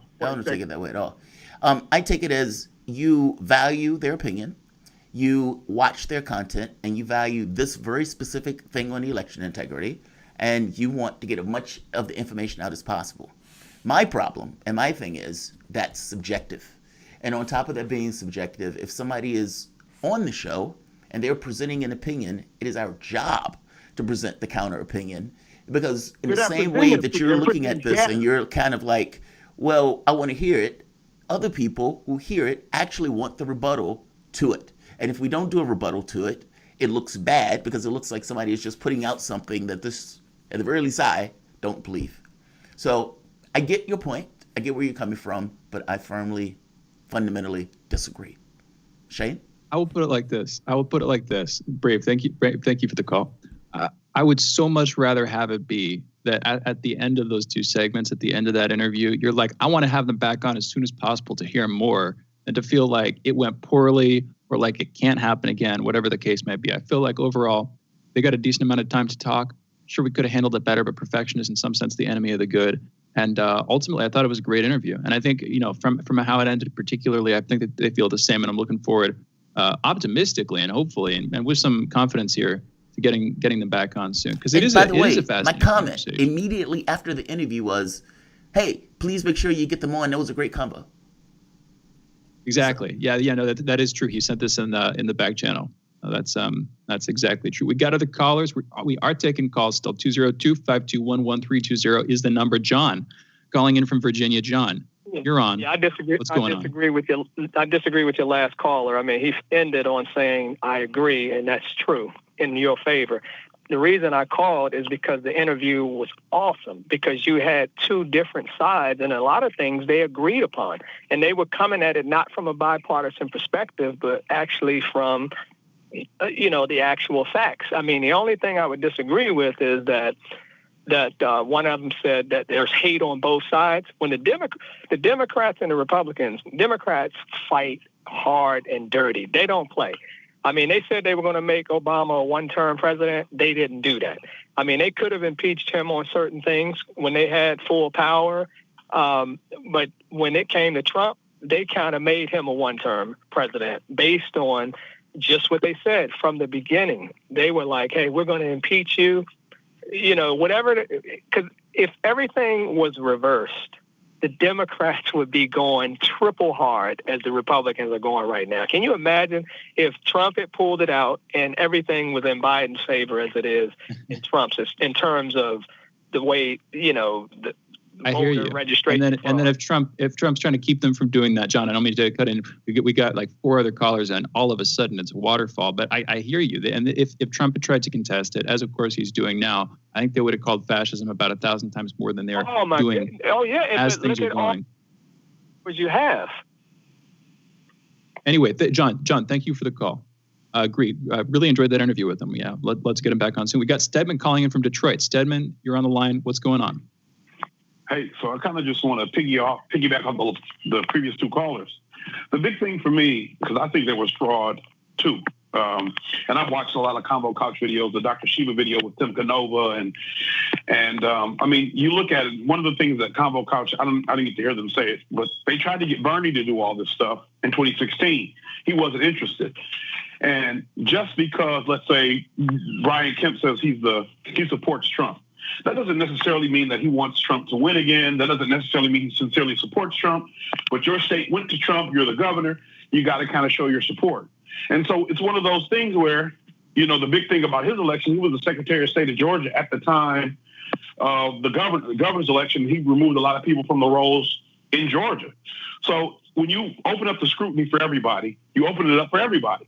So we can see what the Republicans did wrong, we can see what the Democrats did wrong, and we can make a change. So they're all invested in the system staying the same. And so whether we can necessarily say we have hardcore facts because, there's proprietary software that's being paid for with public funds, like we can still say anecdotally this doesn't make sense. And because they're not allowing us to do a deeper dive, the burden of proof then falls on them, right? The onus falls on them because they're not allowing us to do anymore. We want to do more research. We want to do this forensic investigation of the machines. We should just go back to paper. Like one of the things Dr. Shiva was saying, you should go to paper, have your small districts or whatever where you vote. You count your votes and then you turn them in with paper. Everything's verifiable. Look, they don't want to do that. The Democrats don't want to do it. The Republicans don't want to do it. And so we're limited. But I mean, given my understanding of the history of this country, and even if Trump, whatever, mainstream Republicans don't like Trump. Mitt Romney, the Bush family, the Lincoln Project, Fox News. It's true. It's true, Stedman. We got 3 other callers we got to get to. Honestly, I made the same argument, Stedman. I appreciate the call. Yeah, I made the same argument that they don't particularly like him. He doesn't have the institutional support. Look, if you want to look at our elections, are like the steroid Olympics. Like if steroids were allowed in Olympics and the guy rips his arm off trying to lift 2,000 pounds. I mean, okay, fair enough. But it seems like neither party wants wants integrity in our elections. Neither party wants transparency in our elections. And so you end up with both parties, to some degree, having some level of, gamesmanship around it. Let's go to the callers. Yeah. I hear you. We have this conversation all the time. We got David calling from Kansas. David, you're on the line. What's going on, David? David, you're on. Yeah, hi. Are you there? We are here. Yeah, what's on your mind, David? Can you hear me? Okay. I can hear you. Yeah. I think that there's a whole facade that They want us to believe that one is fighting the other, where I think it's both controlled, almost like a play. Kind of like whenever the presidential debates were there, it was almost rehearsed. For one to say it's the other and the other to say it's them, I think it's both. I think it's all controlled. And they're able to do so by being electric votes. And for all those votes to come in for Biden and not David, one. Here's the thing. Call back in. I believe you're a first-time caller, and thank you for the call. But we got 2 other callers in less than a minute to talk to them. So I want to thank you for the call. A lot more to talk about here. We have Malik calling in from D.C. Malik, you are on the line. What's on your mind? Hey, I'm not trying to pile on Jamal, but I will say, Jamal, it is pretty interesting, brother, that you can digest, the quote unquote conspiracy of the existence of aliens. 1 minute. I'm not completely on another page in terms of that. I could probably blow your mind in terms of the information I have on that subject, but you can't seem to wrap your mind around the fact that there are truly a corrupt system at play here. That Malik, I appreciate. I think we get where you're going, Jamarl. We've got one. Malik, thank you for the call. We've got one other caller on the line. I think she'll be quick. But Wait. Let's let 10 Louise seconds. pile on. Let's let Louise pile on. Let's hear Louise. All right, Louise calling in from Virginia. Louise, you're on the line. What's going on? Fault lines is invaluable and always interesting, but I do agree that on occasion, Jamal tends to overtalk your guest speakers. Oh, man. I've noticed that. No, everybody's don't do that. No. Now, to be fair, one of the things that I've worked on is trying to be succinct in dealing with guests. In debates, that is difficult to do. And so, fair enough. But I do think the interview was perfectly we like fine. to talk. It's why we're a radio show hosts. Yeah, everybody. exactly. I mean, Jamarl, I'm very glad to have you as my co-host. Thanks for everybody for listening. We'll see you again on Monday. Have a great weekend, folks.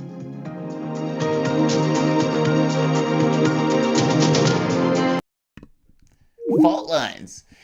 Look, I do have a tendency to be verbose, so I think that's a fair point. And I don't take that poorly at all as a thing. I think it's fair criticism.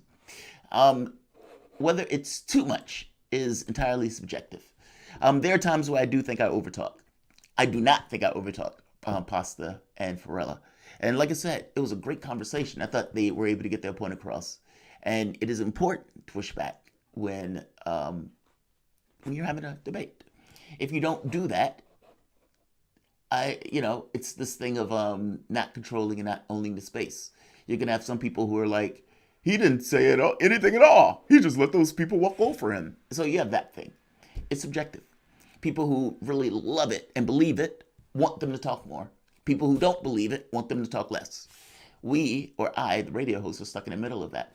For me, I don't have a discrepancy at all. For me, it's, you push back. You make your point. It's a debate. That's all it is. All right. I'm going to say like. I'm going to say share. And I'm going to say subscribe. Crybabies over Convo Couch. No, they weren't. They weren't crybabies. No, I thought Fiorella and them did great. I mean, if anything, it's the supporters that might be crying about it. But it's fine. I thought they did great. They held their space. That's what they were supposed to do. They did what they're supposed to do. All right. I'm going to end this. I'm going to say like. I'm going to say share. Definitely hit the subscribe button. And I will see you guys in a few. Thanks all. Bye-bye.